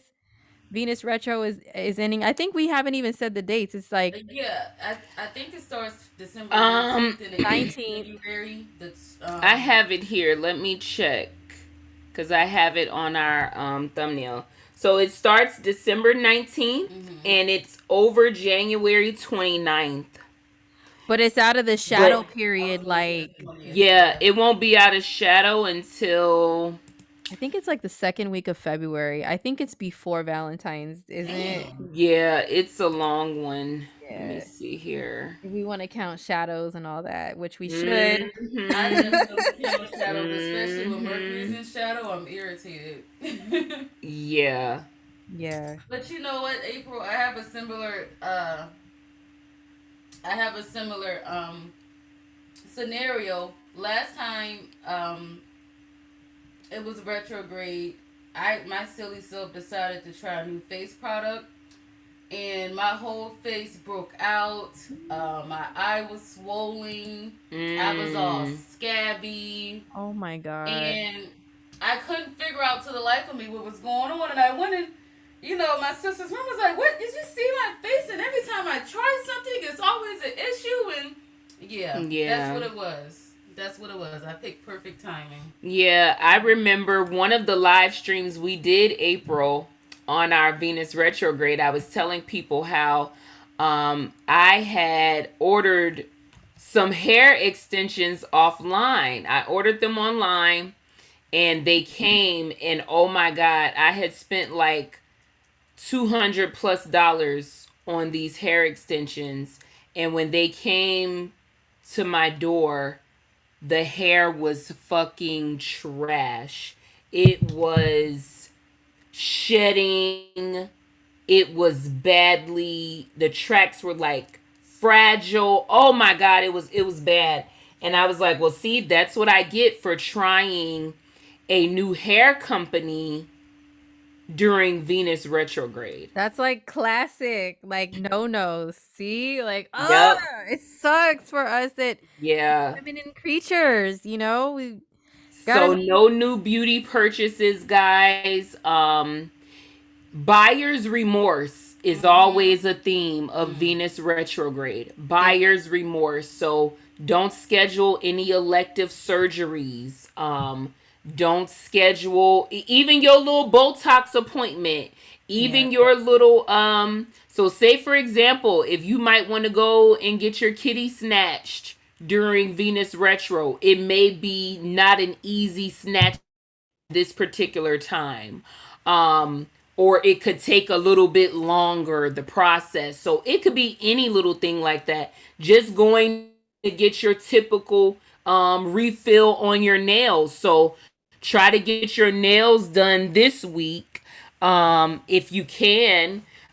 Because if you have to get your nails refilled while Venus is retrograde, you might end up not liking the color. It's ugly. So think about all the families who are going to do holiday pictures this year. And the pictures are not going to come right. Or, people not feeling like they were looking their best Venusian self during the holiday festivities. So all of those things pay attention to just on a basic level with Venus retrograde this year during the holidays. Yeah, This is going to be buyers so interesting. Buyer's remorse. Yeah, I've heard a couple stories of people even like with their vehicles, even though Venus doesn't necessarily rule vehicles, but it's a purchase.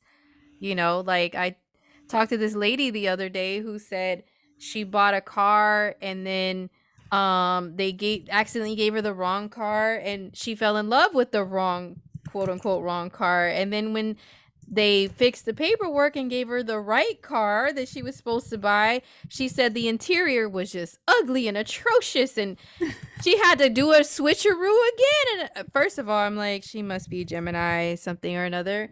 But second of all, I'm like, that's a total Venus retro, like buyer's remorse. Like, oh, switcheroo with this, purchase. I thought I would like it, but I don't. I want something else. So it's not just with beauty products, it's purchases in general, but mainly beauty is where it could like mess up the most. Yeah. I think, everyone should be cautious purchasing anything when a planet is retrograde because it seems to always be some type of snafu just in a different form. Yes, like Venus is retro in my third house right now, which rules male, right? Male. And on Thanksgiving, I ordered some Bath and Body Works things. That's Venusian things. And some ghetto hood rat fucking stole the shit out of the box and left the box empty in my where I live. And then I ordered another product from another website. It was like a Cyber Monday sale. And they fucked up my address, or I don't know. My address got messed up and it got sent back.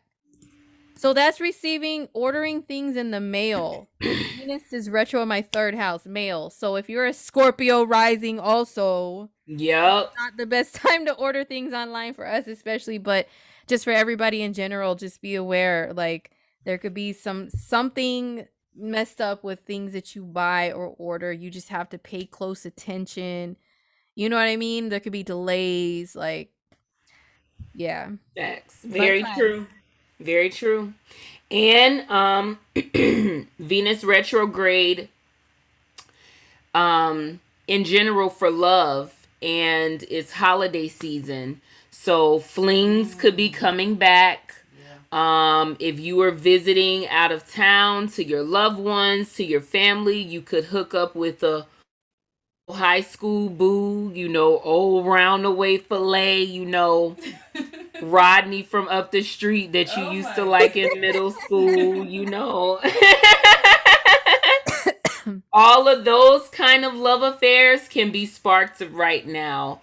Maybe you haven't visited home in a while and now you're home and you were at the corner store and voila. Or maybe you were in your hometown and you were scrolling through Facebook and people are coming up in your mentions. So Venus retrograde in perfect timing for the holidays. There are going to be Venusian flings that are going to start and pick up real hot and heavy right during New Year's and shit. It's going to be real hot and heavy.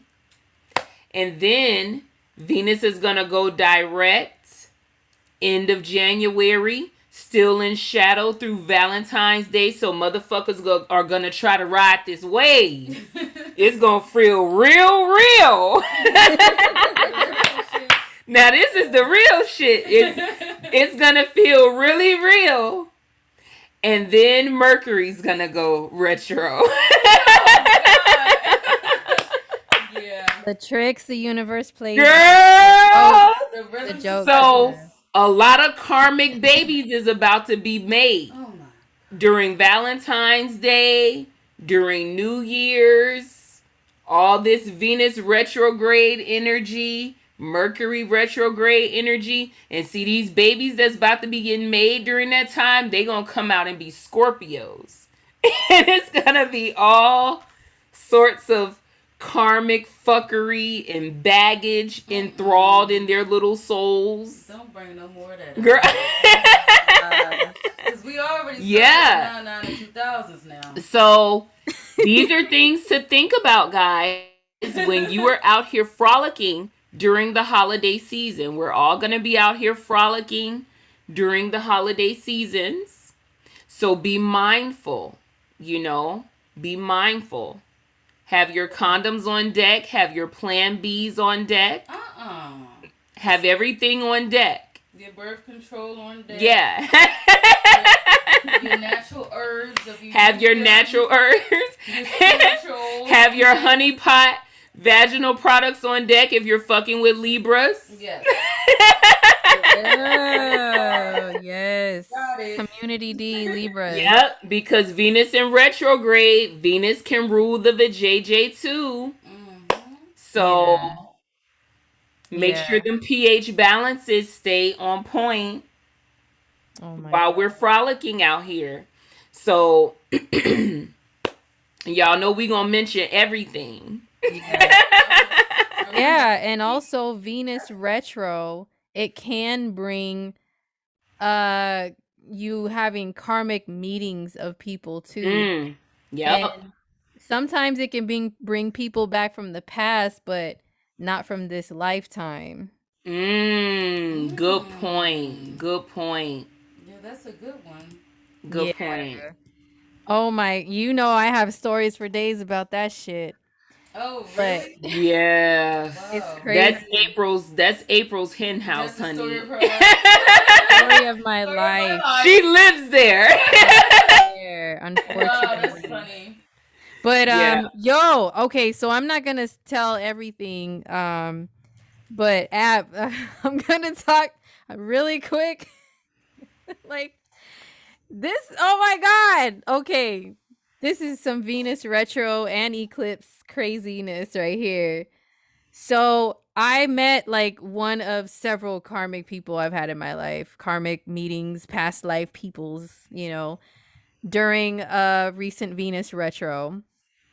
And, so there's like a karmic thing, right? A spiritual little ting. And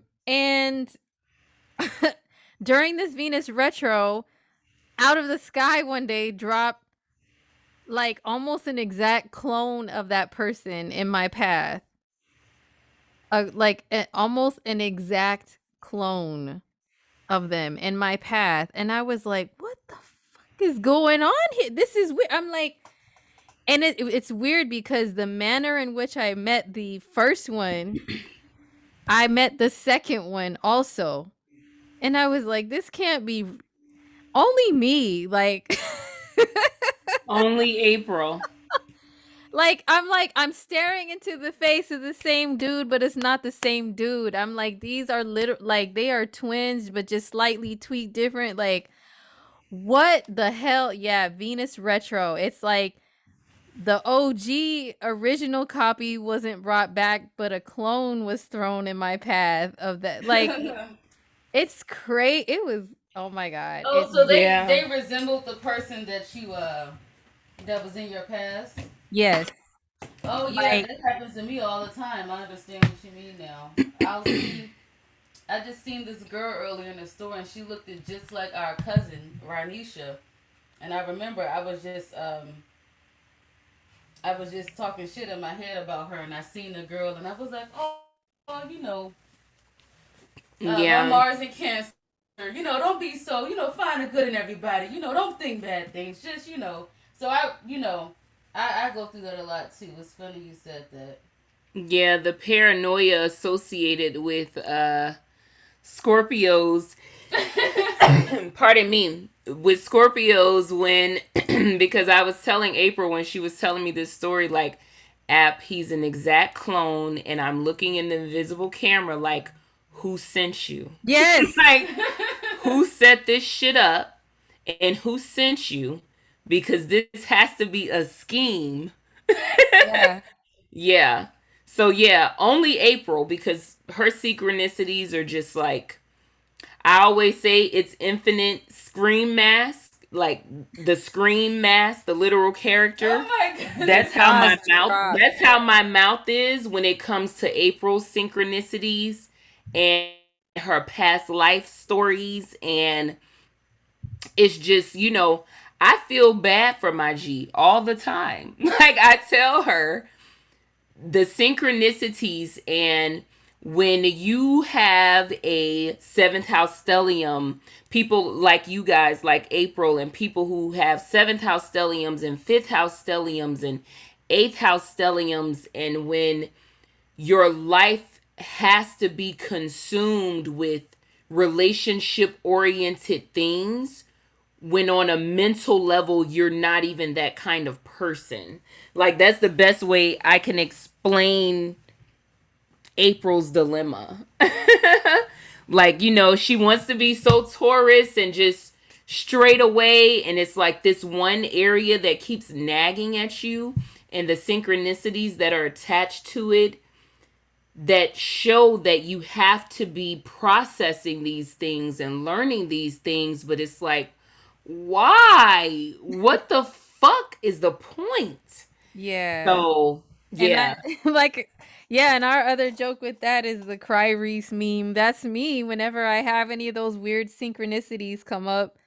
Like, what do Yeah. you want from me? I'm trying to work. Leave me alone. Oh my gosh, Why? yes. I'm just Oh trying my to make gosh. money. Like, I'm trying to focus on making money, and there's a clone of this motherfucker dropped in front of my face. Like, why? Girl, tell me about it. Oh my goodness. Yeah, so these are the themes of Venus retrogrades. These are the common themes. Because Venus, like I said, it rules our love life, our sex life. It rules how you like to beautify yourself, how you value yourself, how you assess your self-worth. It also rules food you consume, the type of food you like to consume, your eating habits or palate, your taste buds, because Venus is our five senses. So some of you, say if the Venus retrograde is happening in your 6th or your 12th house, you might come down with a little sinus infection because Venus is our five senses. So pay attention to stuff like that. Like I said, yeah, your taste buds could be thrown off. Or for April, it was her smell, her sense of smell. She smelled the shit in the store. It smelled good. By the time it was late night, like, what the hell is this? So all of those senses could be off. Venus retrograde, if it's happening in any of your water houses, your eyesight might be a little bit throwed, or you might notice that you might need to get your prescription for your eyeglasses or your contact lenses checked or revamped. So pay attention to which houses it's happening in for you, and how that could be affecting you. For people like me, if it's happening in your 11th house, friendships, Friends, yep, could be coming back out of the woodwork. Or maybe you are mending fences with some friends, or trying to get back on track or on task with friends or colleagues, or things of that nature. So I'm looking out to see for that. I'm looking out to see how that's gonna pan out. If Venus is retroing in your 12th, these could be some things that you some signs that you may need to take a mental break. You may need to take a chill pill. You might need to get some reading done, or ground yourself with watching some TV, or catching up on some shows. Or you might feel that you are needing to take a chill pill altogether. Shit, you might be having a little mini nervous breakdown for the people who have Venus retroing in the 12th. You might be feeling a little mini meltdown, and it could be pertaining to Venusian issues. Maybe you don't want to reveal yourself to your family if you feel like you've blown up, or if you've gained too much weight and now you got to see people that you haven't seen in a while. and you're like, oh my God, I don't want to see these people. I don't want to be around these people because everyone's going to be judging me and saying that I'm fat and this kind of stuff. Um, all of those things, especially if the Venus retro is happening anywhere near your ascendant sign or first house. Definitely.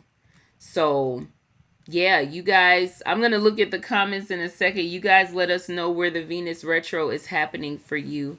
And someone is writing in for a reading, so I'm about to get with this person now. April, where's your Venus? What house is your Venus going to be retro in?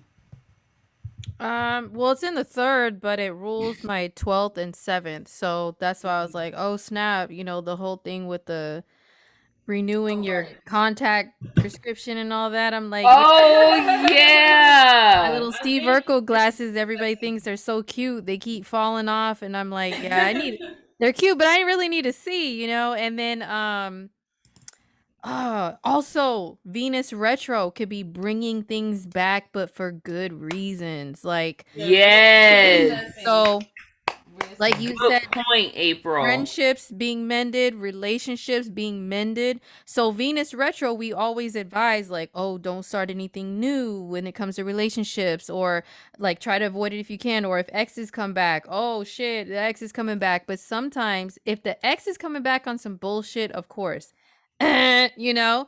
But if you guys are actually going to balance things out, work things out, talk things out, and it's like for real, then Venus retro could be a good time to be like, look, okay, let's go back over what we both expect out of each other in relationships. Reassessing and yes, now don't make no final motherfucking decisions until Mercury retro is direct and all the way, because we're having too many. But this could be great building block phases. I agree. If you want to reconnect and mend some fences, somebody from the past, this is a good little trial period, like a good little 90-day probationary period to see if you can, bring a motherfucker back on. But don't be glossing over shit, Really, if it's going to be a 90-day assessment, let it be a full 90-day assessment, and go from there. I agree. Yeah, and I've also noticed like when we were talking about like beauty products and procedures and stuff, like maybe something that you used to do like an old beauty regimen or remedy or something a long time ago, but you kind of fell off from it. Maybe you can start it up again, like revive that. You know what I mean? Like I noticed I did something like that, and so far so good. We'll see, but yeah, there like I was like, oh man, I used to wake up in the morning and make hot lemon water, like, and I fell off from that, or I used to use this product and I fell off from it. I bought it again. So if it's something that's already familiar to you and you bring it back up, for another try, another go, like, okay, but yeah, we still not trying nothing new. I agree. That's a good point. You're right. We used to do turmeric facials, and we would add, additional ingredients, whatever we would want to add into it. And I fell off for doing it for a while, and then I did it the other day, and our other sister was like, "Oh, your face looks so much clearer. It looks so, vibrant today." So yeah, that could be telling me too. I haven't done that in a while.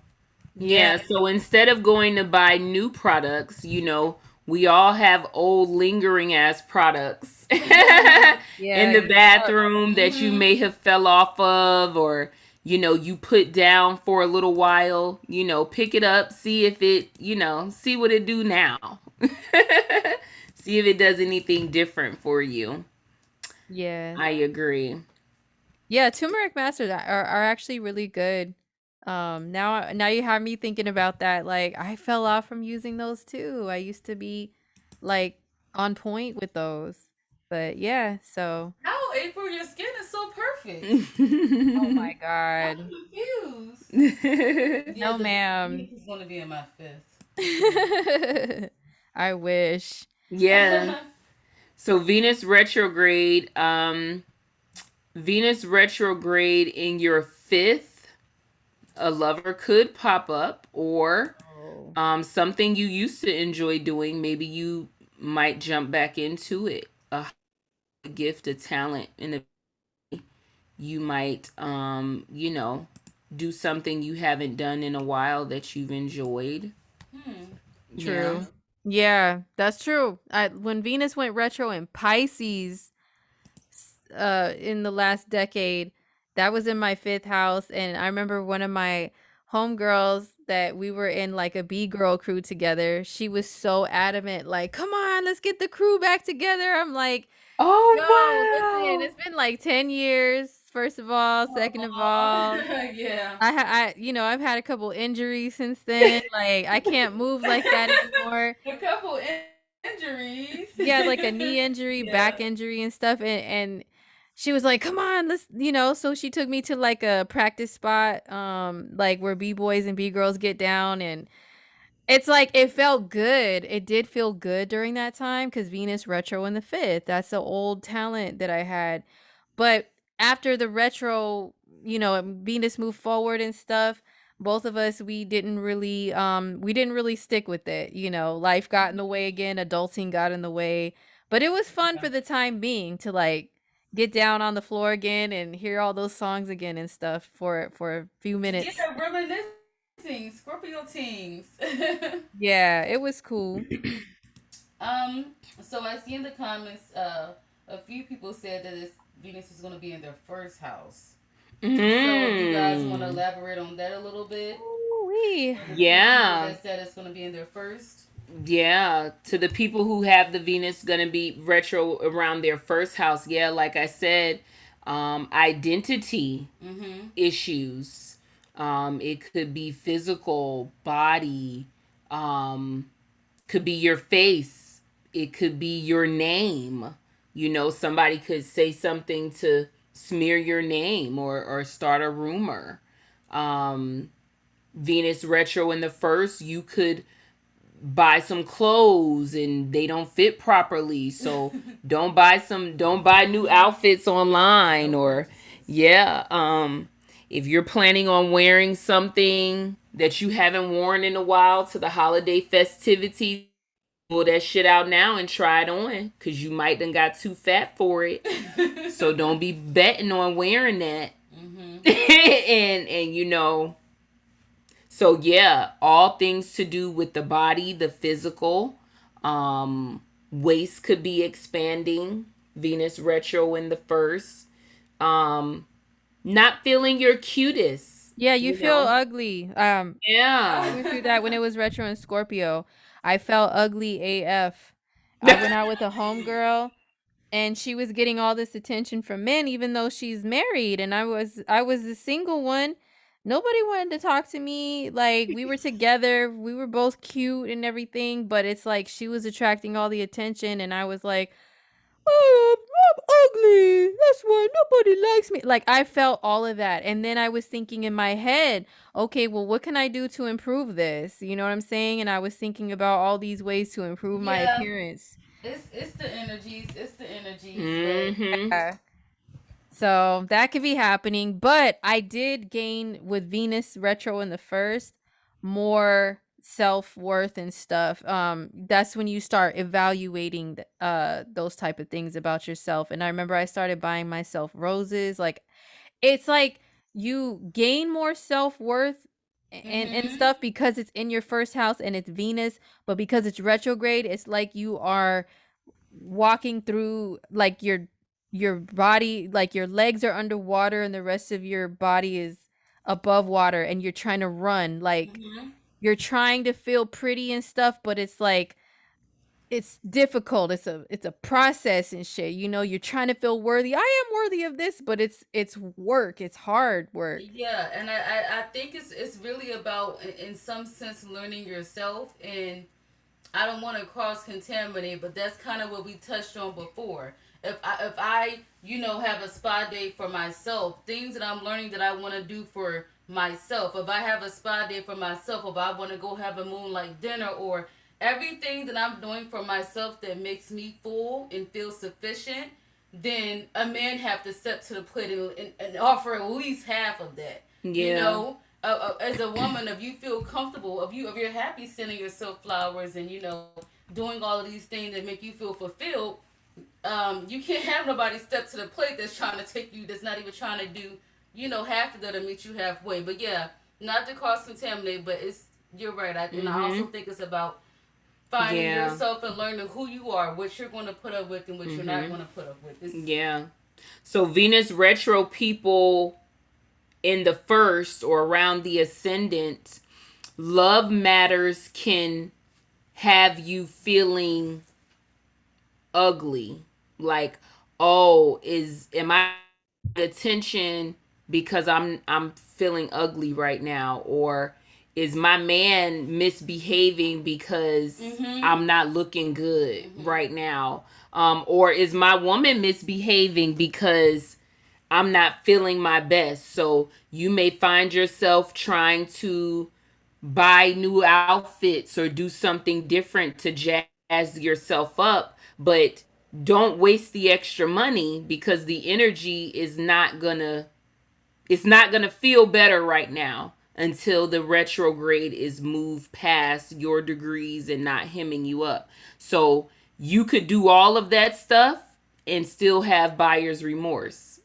So you could do all that shit and then still feel ugly because the Venus retro is still in your first. It's still on your ascendant. So definitely assess your value and your worth during that time. Ask yourself, self analyzing questions. What am I uncomfortable with about my body, my physical appearance? What can I do to make this better, to make it prettier, to make it more accepting for myself at least? And then a lot of times, too, y'all, I notice when I'm having fucked up first house transits and ascendant transits, when that energy pass, I don't even feel ugly anymore. What I thought looked so ugly wasn't even that bad. So Yeah. that's how you know it's just the energy. So you really got to let that shit ride and try not to sulk in it when it's getting the best of you. And it feels funky, I know. It doesn't feel good. It's easier said than done when you're having Venus retro on the first and you go out for a night on the town and your married homegirl is getting all the digits. Yeah. It doesn't feel Yeah. good but the energy isn't shining on you to get that kind of attention. So Yeah. if I'm having ugly ass transits and stuff, if I don't have to put myself in a situation, I try not to because it'll just exacerbate an issue. You're like, yeah, and you're vibrating that too if you're sulking in it. And I Yes. thought about that because I'm grateful I understand like energy and transits and all that, because otherwise I would have been just thinking regular people things and been like, well, I'm just ugly flat out, and like left it at that. But I was like, you know what? It's the energy I'm in. Like Venus is retro on me and I'm feeling ugly, and therefore I'm radiating ugly ass energy. Not like, hey guys, hey, not that type of vibe. So they were Mm-hmm. picking up on it. They were just reading what I was giving off and not digging it at all. But yo, it's crazy though. Yeah, Venus retro and feel, not that everybody's gonna feel ugly and just be miserable, but like it is a part of it, a possibility. Like I do remember that Venus retro in the first. Yeah, I felt kind of ugly and stuff. And I remember like this dude that I, was around at that time, Venus went retro right on his Venus. And he got upset because I guess he has something on his face, like a little mark or something. And like, we didn't tell him till later. I told him, I pulled him to the side. He had a crush on me. I had a crush on him too. And I pulled him to the side and he was just like, oh, well, what's up? And I was just like, here, I'm like fixing his face, like wiping this mark.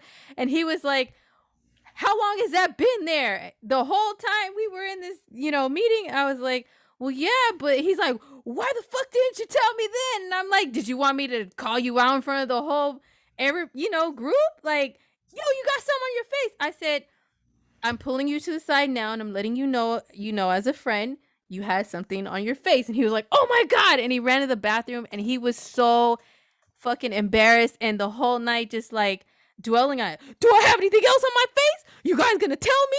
You guys gonna tell me Oh next my time? And I was God. just like, you're fine.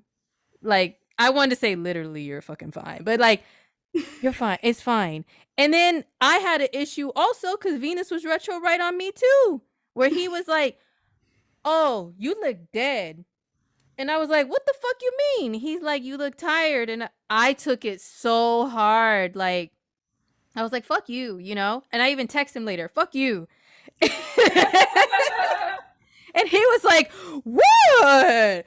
I wasn't. I'm like, you're calling me ugly. I didn't say that. You're taking. So we both, Venus was retro on both of us, and we were both had our little ugly See? moments with each other. Like, why are you telling me I'm ugly? So, Or why didn't you tell me so I'm ugly? Venus retrograde people round the ascendant, first house. Don't get into no family altercations when somebody say something to you at the family gathering.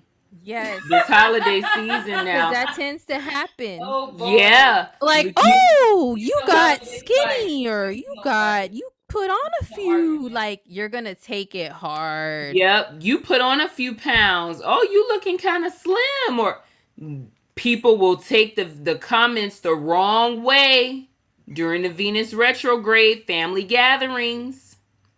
Yeah. But Yeah. a cute little trick I do, April, and this is just me being my quirky self, because I'm on the cusp of Sag.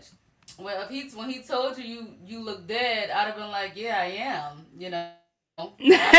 No, he said.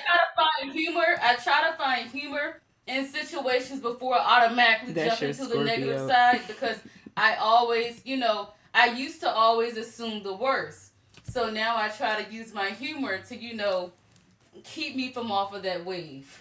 So I would have been like, yeah, I am dead inside. No, yeah. He said you look dead, and I'm like, what the fuck you mean you look tired? But I always hear that from people. They always walk up to me, you look so tired. But you know what? It's the scorpion glare. It's the scorpion itch face. They say we always have. Well, I know I have it worse, but I think it's a lot of stuff that we give off. But yeah. All right, guys, I have a reading. Yay! We are going to. She wants to be addressed as Scent. Scent, okay. Hopefully, she's still in the chat. 50 Cent, what's good? Yes, 50 Cent. What's good? Hey. So her question is, do you see me meeting someone new during this transit or someone coming back? So let's see how the Venus retro is going to be hitting her. Dun, dun, dun. Yes. So she's a 5th house Libra. So Venus rules her 5th house. And I thought my laptop was plugged in. Let me see. Oh, here. Are you gonna share her chart, or is it anonymous? Like, doesn't she didn't even say. Okay. So I am going to just read her chart versus sharing it. Okay, so where was I? I'm sorry, guys. I had to plug in my laptop. So Venus is her 5th house ruler. And the Venus retrograde is going to be happening in her 8th house. It's going to start out in her 8th house, and it's going to retrograde all the way back into her 7th.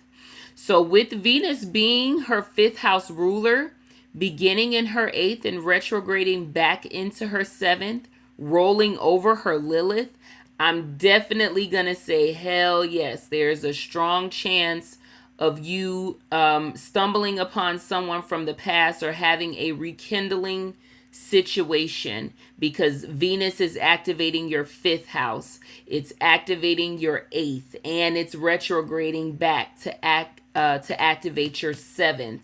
Not only is it going to retro back over your Lilith, your Neptune, your North Node, all in your seventh.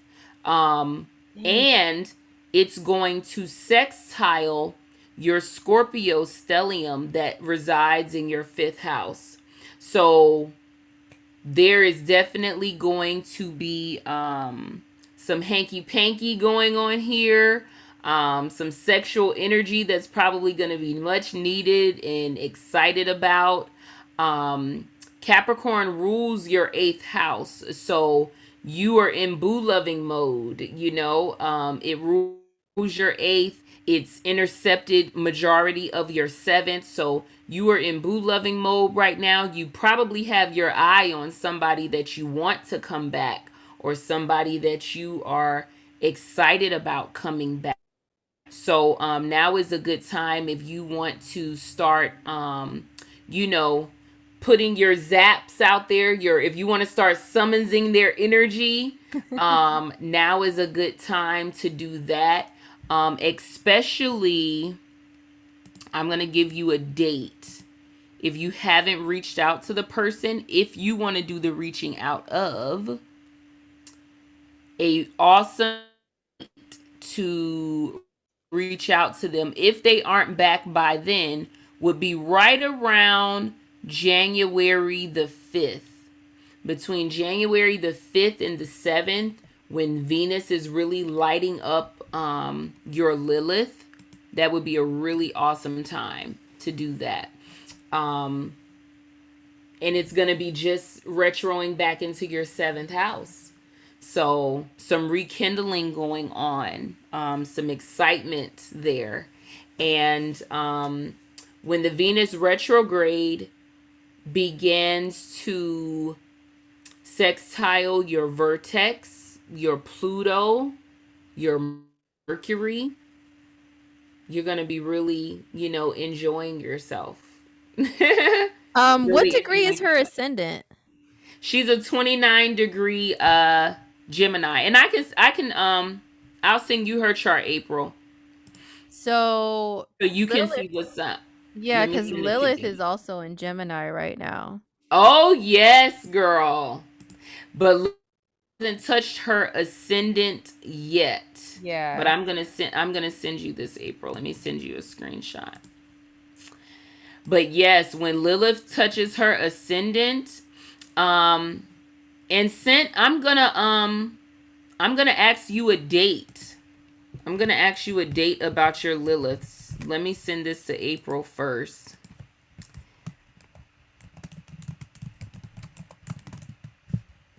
Yeah, I'll give a little input. Sure. All right, I just sent it over to you. Okay, so now I want to, and you'll look out for her comment for me, Kiki. Yeah, I'm looking at it. Because I want to accent about a particular transit. Let me see here.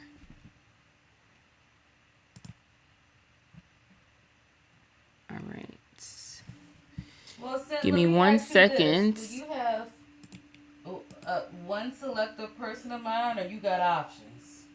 Yeah, that's a good question, you got Sint. a couple of options. Tell us in the comments, do you have your sights on somebody special that's coming back? Do you have your sights on a couple of them? Oh, she got a couple of options. Okay.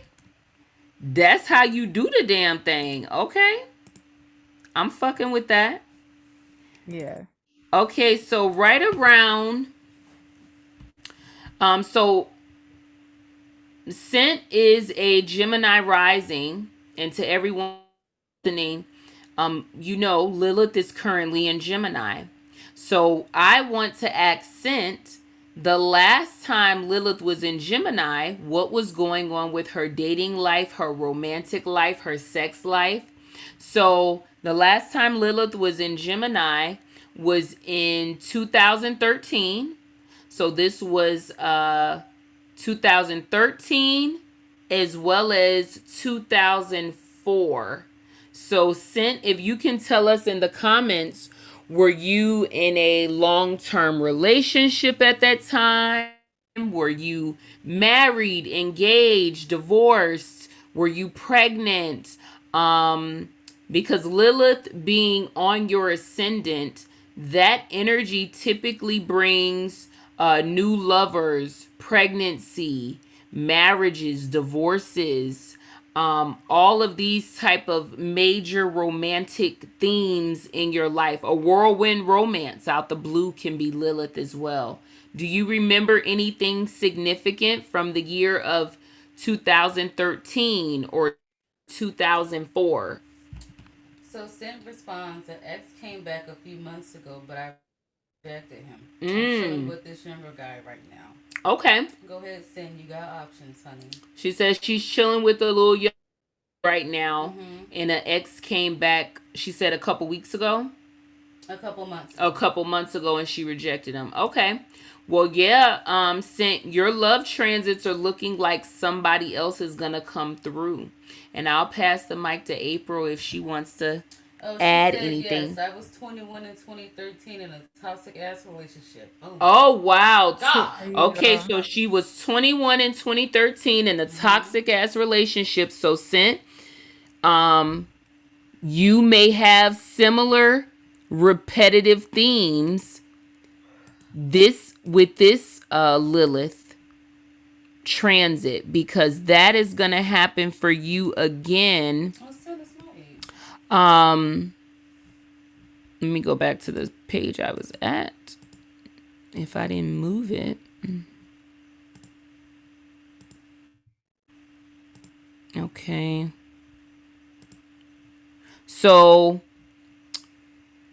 March of 2022, so spring of 2022 Sent, is when you will have Lilith on your ascendant. So paying attention to the energy at that time. Paying attention to the energy at that time and what's happening for you romantically. So yeah, April, you got it if you want to add anything. She says she's been feeling very sexy lately. Oh, she been feeling very sexy, girl. That's Lilith. Lilith on that motherfucking ascendant, honey. That's what got you sexy. Good. Yes. Lilith in your first and then Venus in your eighth at the same time, most days. Yes. Yeah. Hell yeah. Put some stank on it with your little. She feeling good. Yes. Looking good, feeling good. Looking good, feeling good. Coochie popping. It's a good life. It's a good life. See? Everybody ain't having fucked up love transits. Just me and April. I guess. I didn't get it. Did you email it? Oh yeah, I sent it. You didn't get it yet? I'm sorry. Let me see. Let me see if maybe my... Yep, I sent it to you. Low. Excuse me. It was via email. Why is it not coming up? Well, here, let me I'll send it to you another way. Yeah, I sent it to your same email, but I will forward it to... I think I can forward it to our chat. Let me see. But yeah, no. How many of you can see this? Okay. But just from what you were describing with where... Let me see. Did you just get that? Oh, yeah, I did. Dope. Oh, dang, this is like old school. Yeah, we used to use this, remember? Now I do. Like, dang, it's been years. Okay. Oh, this is her chart. And then, yeah, Tony. Oh, okay. So the red is the current. Yeah, the current. Yeah. Oh, okay. She should be okay to share it on screen if you like. So Venus is retro. Let's see. Oh, and Venus is also hitting your own Lilith. Yes. Yep. gonna hit your own Lilith, and then at the same time, Lilith is in the sign of your ascendant. Yep. Um, you are on fire at the moment, The good and life. yes, no wonder you have a few little options. That's Wow. Mm-hmm. okay. All right. So here, I'm trying to move this. Come through with the good love transit scent. Cute. Yes, cute girl, feeling Feeling cute. yourself, feeling real cute. Yeah, and then plus Sag is your seventh, and then there's planets moving through there, and at the same time, Venus is going retro back and forth through your eighth and your seventh. Mars is gonna enter Sag.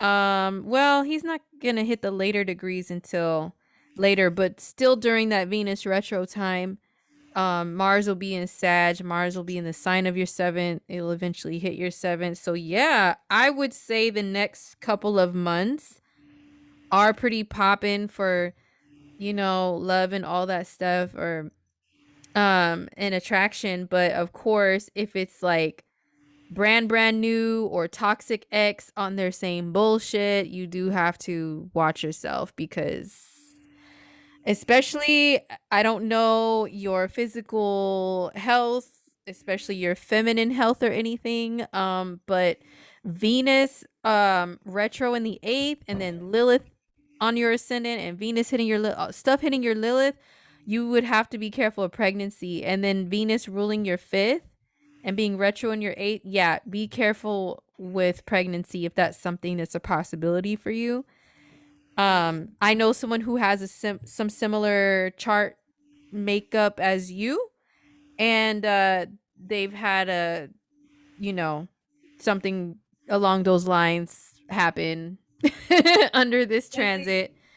So your Geminis are very, very fertile at the moment, Mm-hmm. especially Gemini risings, especially. Yep. So she's asking, am I getting laid? I would say you're getting pretty bent, Sin. Uh, Sid, what do you mean are You're you getting getting bent laid? over, honey. You're She in should your element. you should be getting dick down currently. You're gonna be in your element, honey. I'm confused. You getting bent over. Yeah, what are you talking about? You got a young tender over there? You not getting laid? young tender. Young tender. You got a young tender over there and you not getting From any? how things are looking, Sin, you're gonna be good. You're gonna be Yeah. sexually for some You time. should be getting You might have to get a pussy a break, really. exactly. Sorry, guys. Y'all know I'm extremely graphic Like about Scorpio. you should be laid currently, right now, present day, and you should be popping all the way through Valentine's Day, early March. Mm-hmm. You should be popping. You Now- should not be one of the girls who is not getting nothing for Valentine's. As long as you are active, like you're actively Yes. talking to people, they're actively talking to you.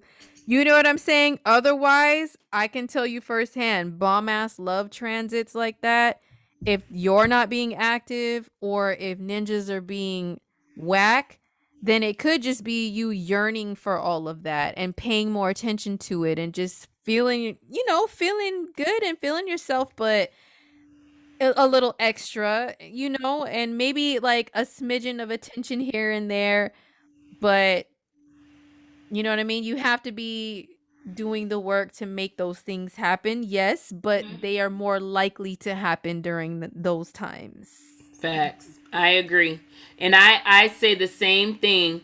You cannot sit on your hands during good ass love transits and think that this is a fucking Tyler Perry movie and he's gonna knock on your door as the delivery man and sweep you off your feet. Why do they make it seem like Why do they make it seem like that in those fucking movies? I don't know why they do fell that. on their lap. Yeah. Fell at their doorstep. You were just dosey-doing, taking out the trash, and the UPS man was fine as hell, and I just fell into like, no, you need to take your ass outside. You know, it's funny because my sister was just cussing us out about this earlier. Like, you and your planets, you and your season, get dressed and just take your ass outside. Yes. Just walk out there. So, Sid, put on the baddest outfit, and just walk your ass Yes. on outside. Get cute, get jazzy. Girl, when Venus retrograding on your Lilith,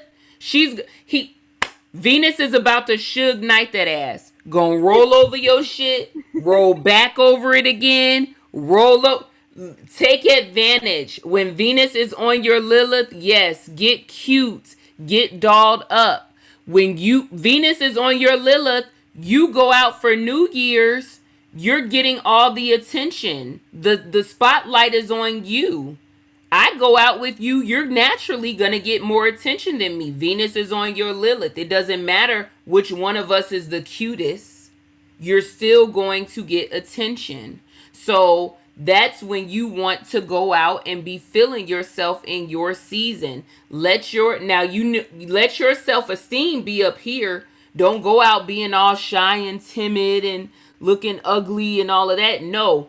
This is when you got the fucking mushroom and this is Super Mario. Yeah. And you need to go outside like that just happened. And let your mushroom run out. You need to touch all the motherfucking dudes you can touch. And just You need to touch all the mushrooms. Yes.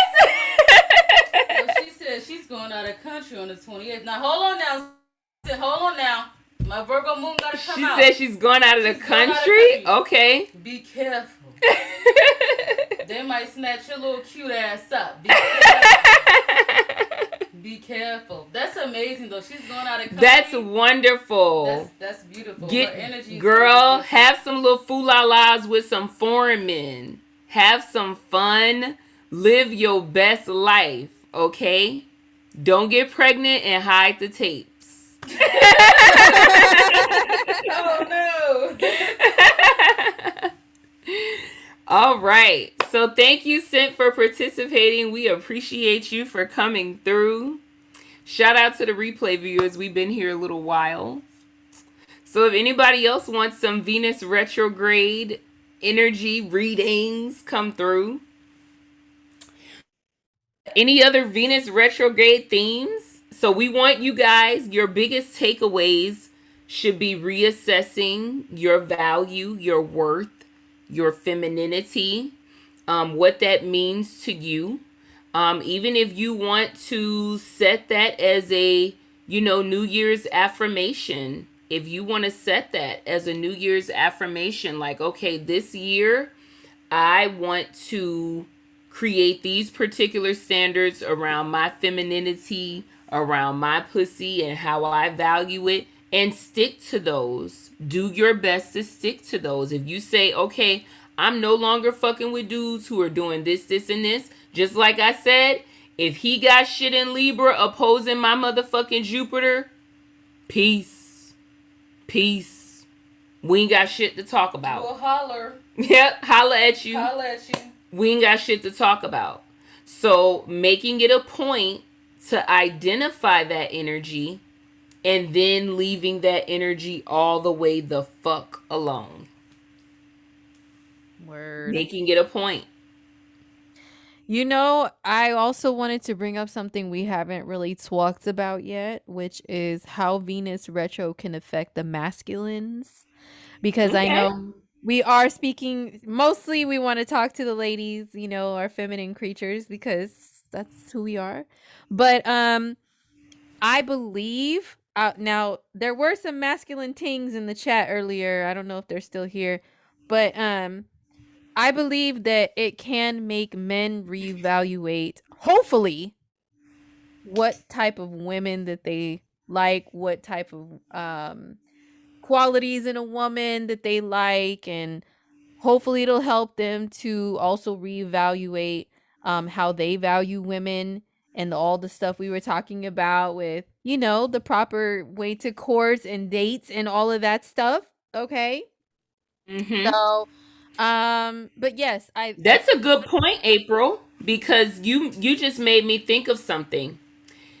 The dude who I had the date with the other day who card declined, he had a little Libra stellium. And the Venus retrograde right now in shadow is squaring his Libra energy.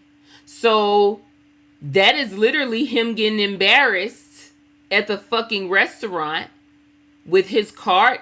His card declined twice.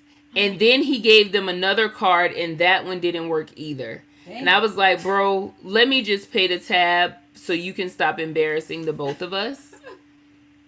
Yeah. So sorry, that guys, look at that Venus retro and Cappy. This story, so I'm sniggling and she's telling it. Look at the Venus retro and Cappy squaring his Libra shit. So fellas, you need to make sure you got money on your card.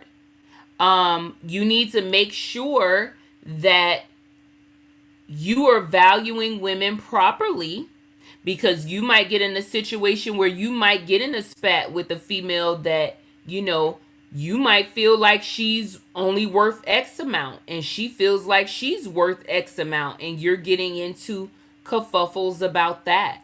You could be getting in romantic spats with your wife or significant other if she's feeling like you haven't been holding your weight and doing your part. Venus in retrograde is when women go on strike, when we get tired of that shit, because all the Venus retrogrades me and April have been griping when we were in marriages, like, hold up, motherfucker. I've been doing this and this, and you're not doing any of this. So Venus retrogrades make women put on their hips and start rolling their necks. So y'all might need to run for cover right now or act right.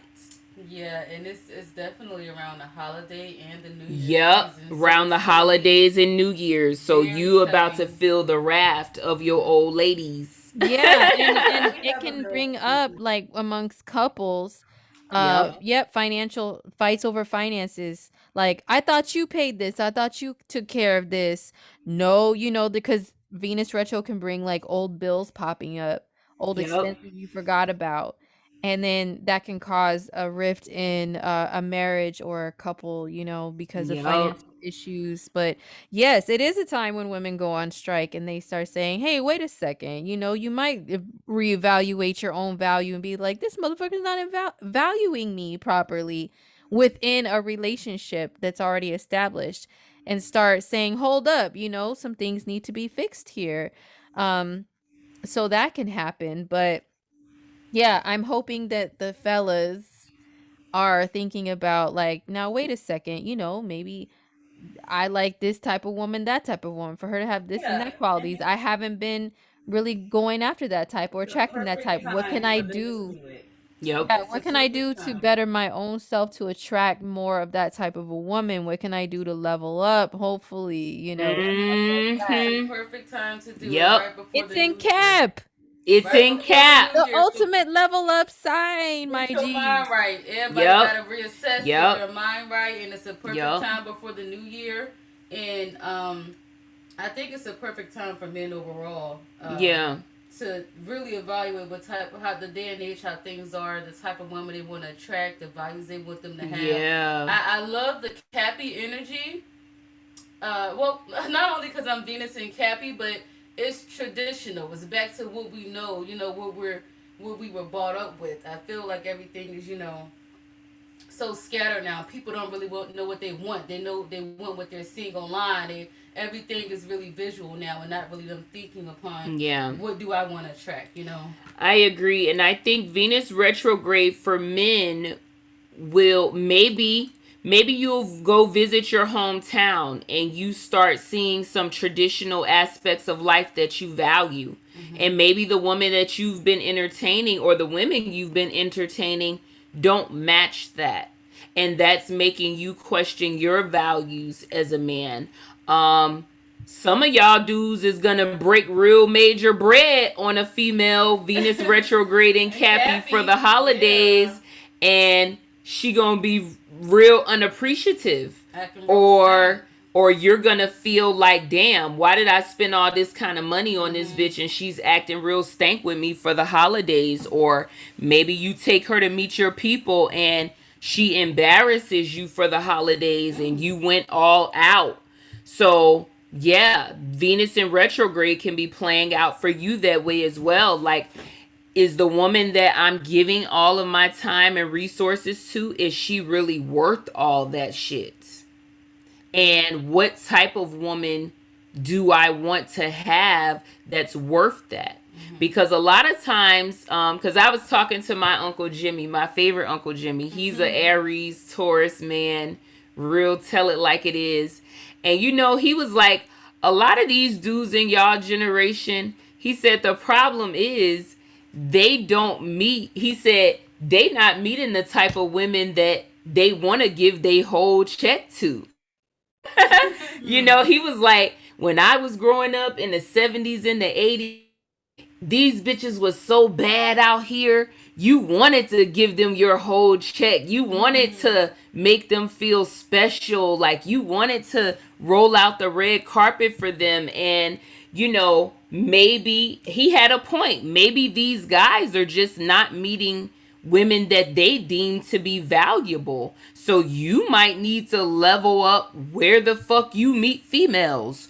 Or you might need to level up the type of females that you're constantly entertaining. Because you cannot want a fucking chick that looks like an Instagram model, but want her to be a fucking household, Susie making homemaker bitch. You can't expect that.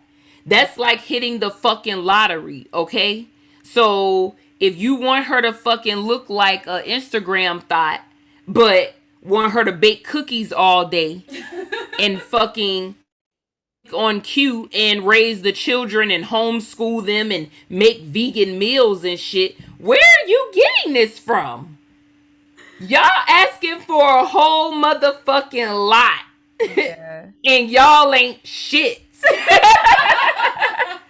These are dudes that can't even balance they fucking check.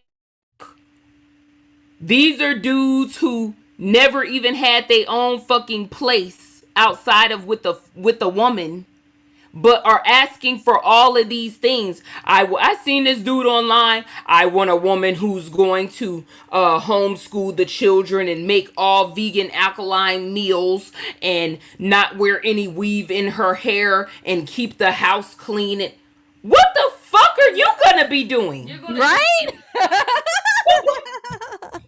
Please don't. When the fuck is she gonna have time to do anything for herself? April, she better stop because I'm gonna go on the rant. Where is she?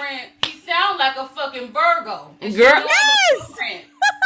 I don't want to talk, girl. Don't have us talk about Virgos tonight. But Leo has said this Venus retrograde is conjunct my Neptune and Cappy. He would have to tell us where that is happening. What house? Yeah, what house? Yeah.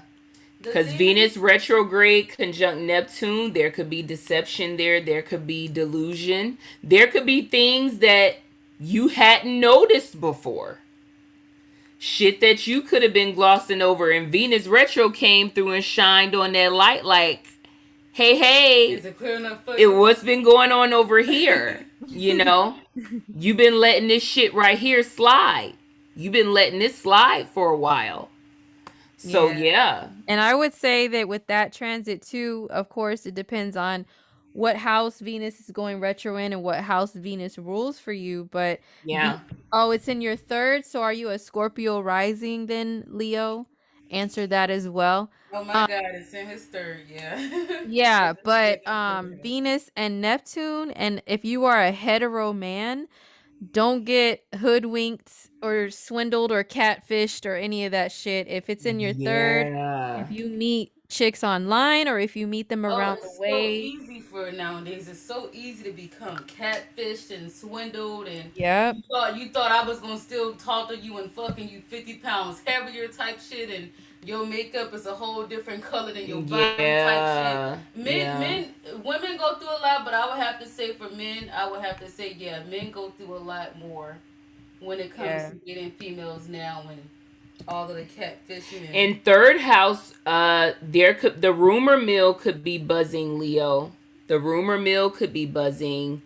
It could be some information that comes out of the woodwork about yourself or a lover or, Maybe some kissing and telling information comes out. Um, third house antics, chatterbox, or Yeah. or maybe Communication. you put your foot in your mouth. You might put your foot in your mouth with third house too. Yeah, you also need to be careful. Sorry.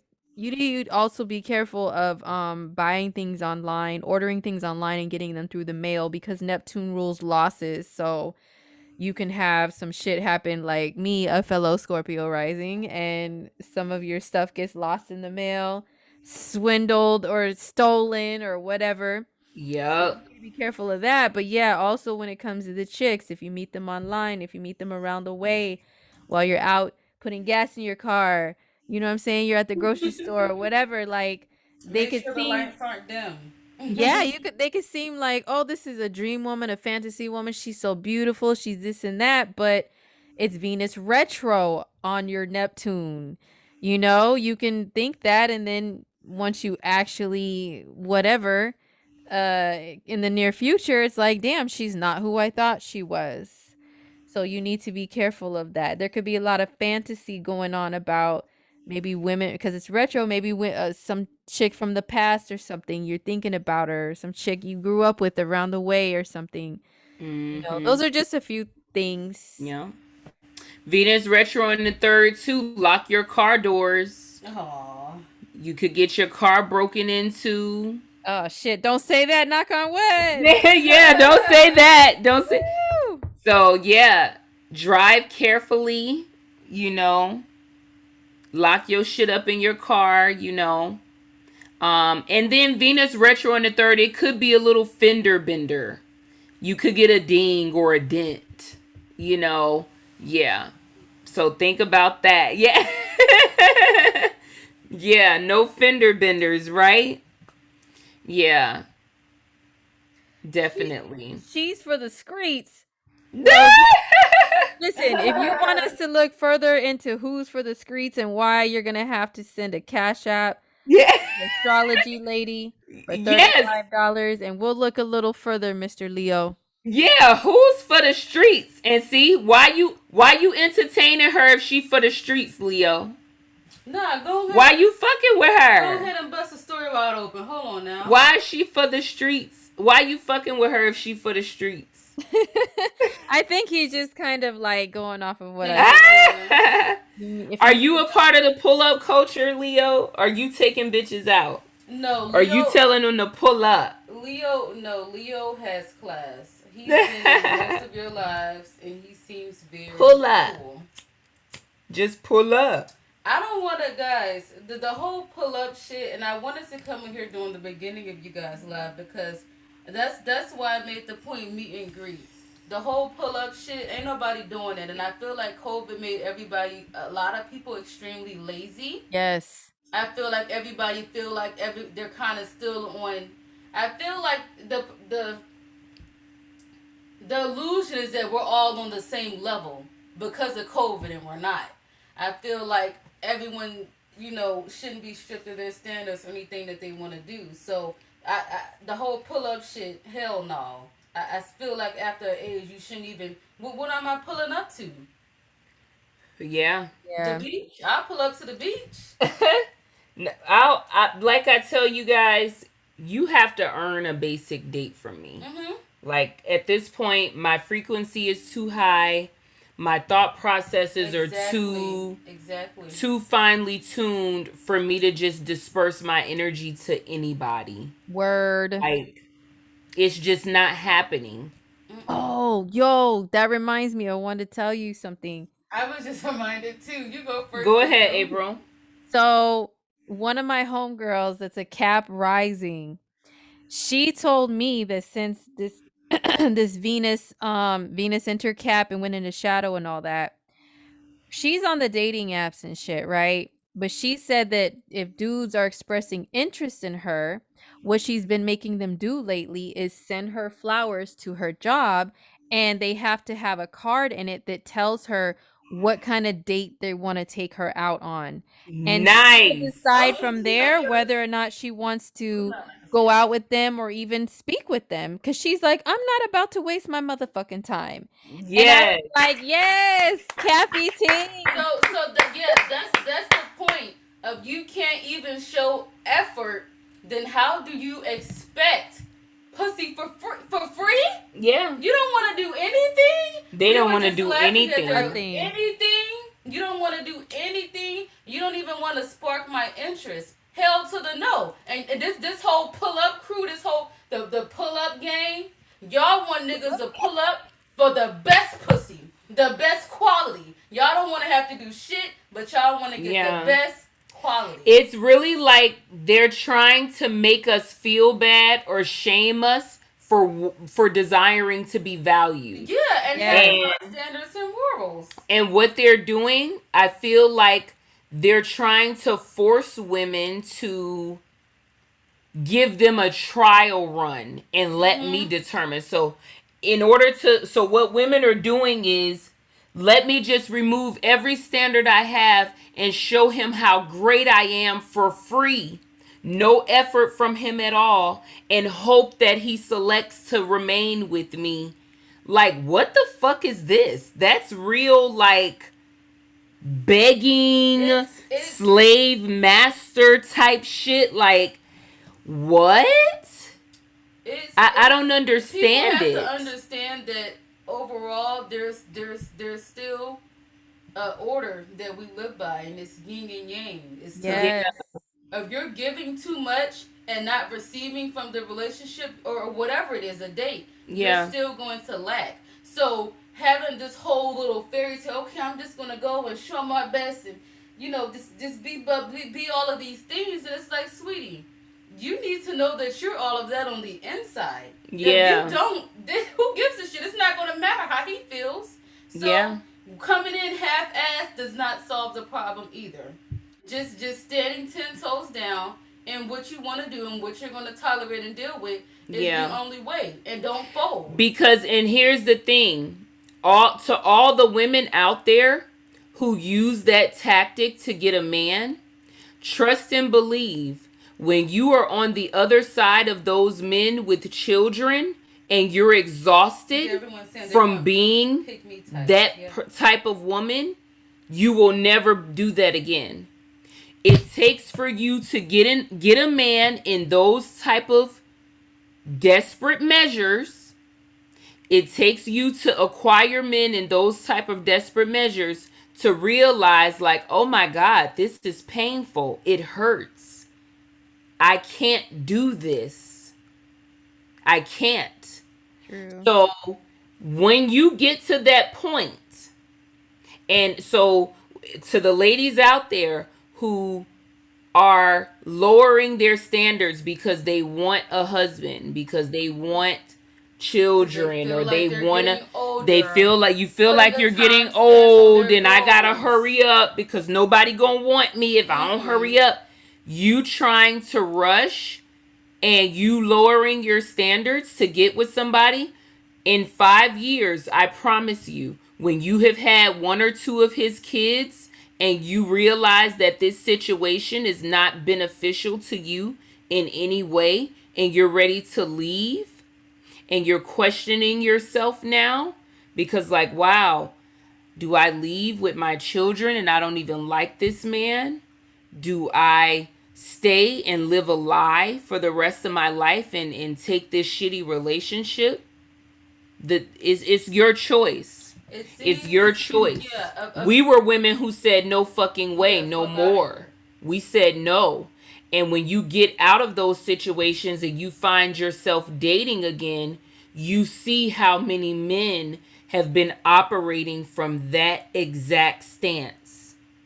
And they phase us out after they have babies with us, and we can't do it anymore.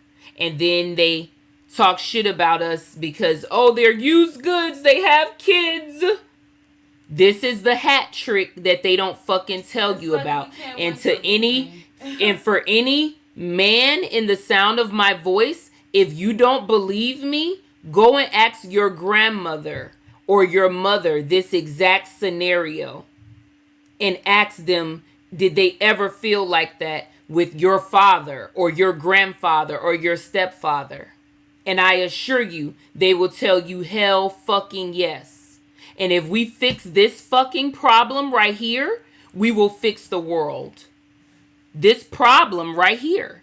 Because that way, women won't feel like they have to hurry up and hop on the first fucking thing smoking to have babies with or to have a husband with.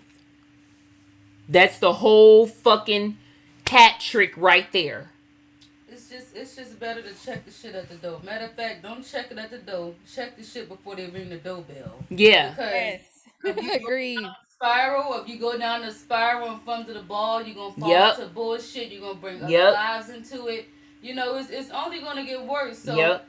check the shit before they ring the doorbell. Correct. Had a note on the door that they gotta read before they ring the Yes. doorbell, because if you don't set your shit in stone right then and there, they can do anything. Yes. Anything is gonna fly. Because there are a host of men out here. I'm not saying all, but there are a host of men out here who are very uncomfortable with being 100% man and masculine.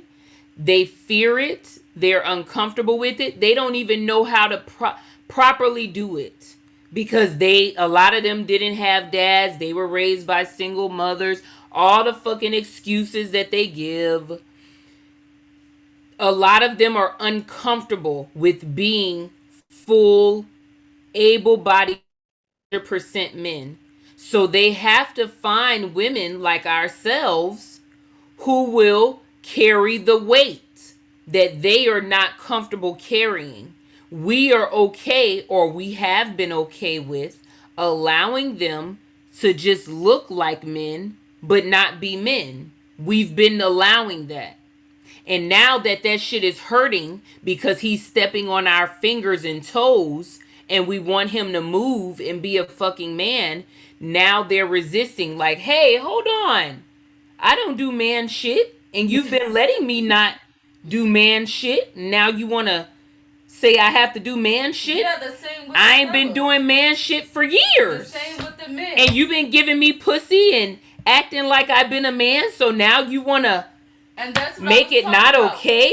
This is why they're mad. Don't prolong that shit, especially with men. Check the shit, check the bitches, check them at the door. Check them, no, I'm sorry, the doorbell. Didn't I say the doorbell? Yep. Check them at the doorbell, because later on down the line, when you start complaining and it's hurting you mentally and physically, they're gonna expect you not to complain. Don't say shit. Now, girl, listen to me. This is the guy I met the other night.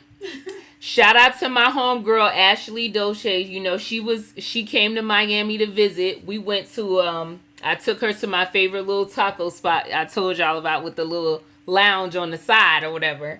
So me and her, we in there, we dancing, we shaking it up and shit. And you know, this dude standing next to me, he was a cute little Rasta. You know, y'all know I don't do, a dude has to be cute for me to do anything dreads, because I don't like dreads. I don't like the whole Rasta look. But he had a little clean cut to it.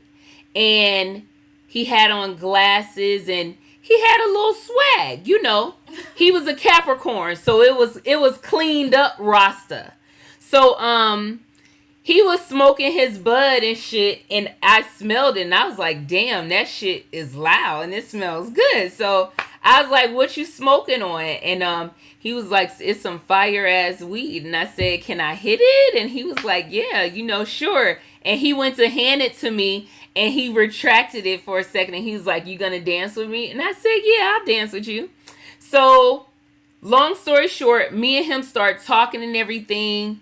And he's like telling me that he's a weed farmer out of Cali. Mm-hmm. And I was like, oh my God, I've been like manifesting you. I've been manifesting you. But he was very masculine from the door. You know, he asked me, you know, what was I drinking? Did I want him to order me something from the kitchen? Like, from the very beginning, it was very, what we doing, what you need, what we gonna do, how's it gonna be? Yeah. And then correct. coming correct. It's who are you, my lady? Let me Yes. let me appease you because I'm interested and I would like your time. That is what masculine men do. Period. There is no conversation after that. If you are a masculine man and you are seeking feminine pussy, that is how you behave. That there is no dilly dally, there is no back and forth. It's not no, but what about me?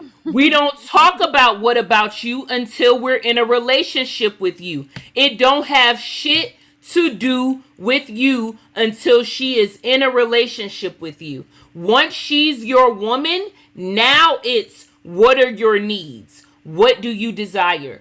We're not talking about you in the dating phase. We talking about the woman. We're talking about the pussy during the dating phase. We don't talk about the man and his needs until we're in a relationship. That's when that happens. So that's it. That's all. Nothing more, nothing less. I think that the whole dynamic of courting and dating and how things were has definitely been rattled up and shaken with the new era, or I guess the new generation. And I think it's very challenging for us at this day and age, and we just got to stand on our own 10 toes down, and just stand on what we would do, because a lot of people are accepting that bullshit. Yeah. A lot of people accept, oh, you want to post on Insta, you want to do this and that. Yeah. And I'm like, yeah. But April, I'm very much like you. I'm not with the social media shit. I'm not with the who rah rah, your ass, your titties, but you looking good, girl. I'm not with none of that goofy ass shit either. So yeah. I'm very much like you on there. I get on social media maybe when I'm supporting my sisters, or they gotta cuss me out about shit they didn't send me on Instagram a week ago. So, yeah, the Instagram relationship people. Yeah, it's everything is so much based on illusion that people don't even know what's real anymore. Mm. But and my sister said it perfectly. That's it. Niggas, and just like our Uncle Jimmy said, back in the 70s and 80s, they weren't worried about that shit. Yeah. They was worried about getting their checks, having a good time, dancing. They'd spend their whole check on a woman and make the shit right back next week. Exactly. That's the era. That's how it was back then. But they're not thinking from that masculine place of, let me be a man in the chase of the dollar of, I spent my whole check, but I can make that shit right back because I'm a man. It's like they missed that concept. And I wanted to say this too, when we were just talking about the fake Instagram relationships. Venus in retrograde, I think a lot of little fake Instagram and social media relationships are going to be exposed. I hope so. This season. I hope so. I think a lot of fakery is going to come out. Some live streams that probably should have been deleted or not posted gonna be aired out. Little scandals being revealed and shit. Relationships that people have been in just for the money. Capricorn. Like I said, so to the fellas out there too, y'all are gonna be, being revealed, the females that have probably been using you for just resources, and she didn't really want to fuck with you like that. So for the men and women, you are going to be seeing people for their worth if they have been utilizing you for ulterior motives. Capricorn shit. Yeah. So yeah, you have to think about that. For sure. It's definitely a lot to take in, but Yeah. But this has been a good live. Yeah, I'm happy. I've been telling her guys for a while I was gonna come in and talk a little bit. I'm happy I finally made it, and especially with April, because I just asked her about you, April. Yeah. I just asked her about you. It's so good to see you, and I always tell her, how the fuck do April get her wings like that when she do her makeup? I do not wings at all. I'm not really into makeup per se, so I be trying to figure it out. But yeah, I'm happy I was able to come in and contribute and help, because her lives be fucking fire. Yeah. Yes. I had to get up out the bed to come hop in this live. I said, hold up, let me come and comment. No, thank you for your contribution. Yeah, thank you Yeah. guys for being here. We're going to get ready to go ahead and close out. This was an amazing live. I enjoyed it. I'm sure you guys were happy to see April. Shout out to everybody on April's channel too. Yeah. April, I don't know what you call your people, girl. The B Oh, boys. no, I'm South Node in Aquarius, so I don't really. Yeah, your folks are just your folks. Yeah, Yeah. it comes through. Well, shout out to April's people. You guys, I send you guys virtual hugs. We share a lot of subbies, so shout out to you guys, and thank you for everybody who's sat through the whole live. Shout out to the replay viewers. Y'all hit the like button on your way out and in. Hit the subscribe button. Definitely, Share. like, share, subscribe. Send a love offering to myself. If this hits home as you guys pooch through and as we all frolic through the Venus retrograde, hit us up and just say hey, hi, hello, happy holidays to everybody. Everybody be safe. Do your best, like I said, to not antagonize situations. Don't take shit so literal and personally. Yeah, just let it go. Try not to be harsh. Venus retro and Capricorn, Caps can be real harsh. Yeah, hard on themselves. And hard with, how you say things. If you give a compliment, give a nice compliment. If you give constructive criticism, try to say it in a nice, diplomatic kind of way. So send all the messages with love while the energy is tense around the holidays. And Okay. let me know, guys, if you want me to hop back into another live. Yeah, shout out to my sissy for coming to help. I think Word was going to sit in on the next one. So let me know if you guys want me to come back. Yeah. Yeah, it's been really fun, though. So, April, you say your goodbyes, girl, and we're going to close on out. Yeah, just thank you for to anybody who has listened and joined on the live chat or in the comments or whatever. I hope everybody who has any type of issues during Venus retro, especially with self-esteem, self-worth, self-value, getting others to see your worth and value, I hope you guys find your way. Yeah, I'm super fucking tired, yo. I gotta work in the morning. Yeah. Amon in this bitch. So Yeah. I'm gonna just say peace. You go ahead and get some rest, my G. Hit me up in the AM. Yeah, it was good talking Thanks to for you. coming through. All right, guys. Shout out to the Star Troop. See you guys later. Peace.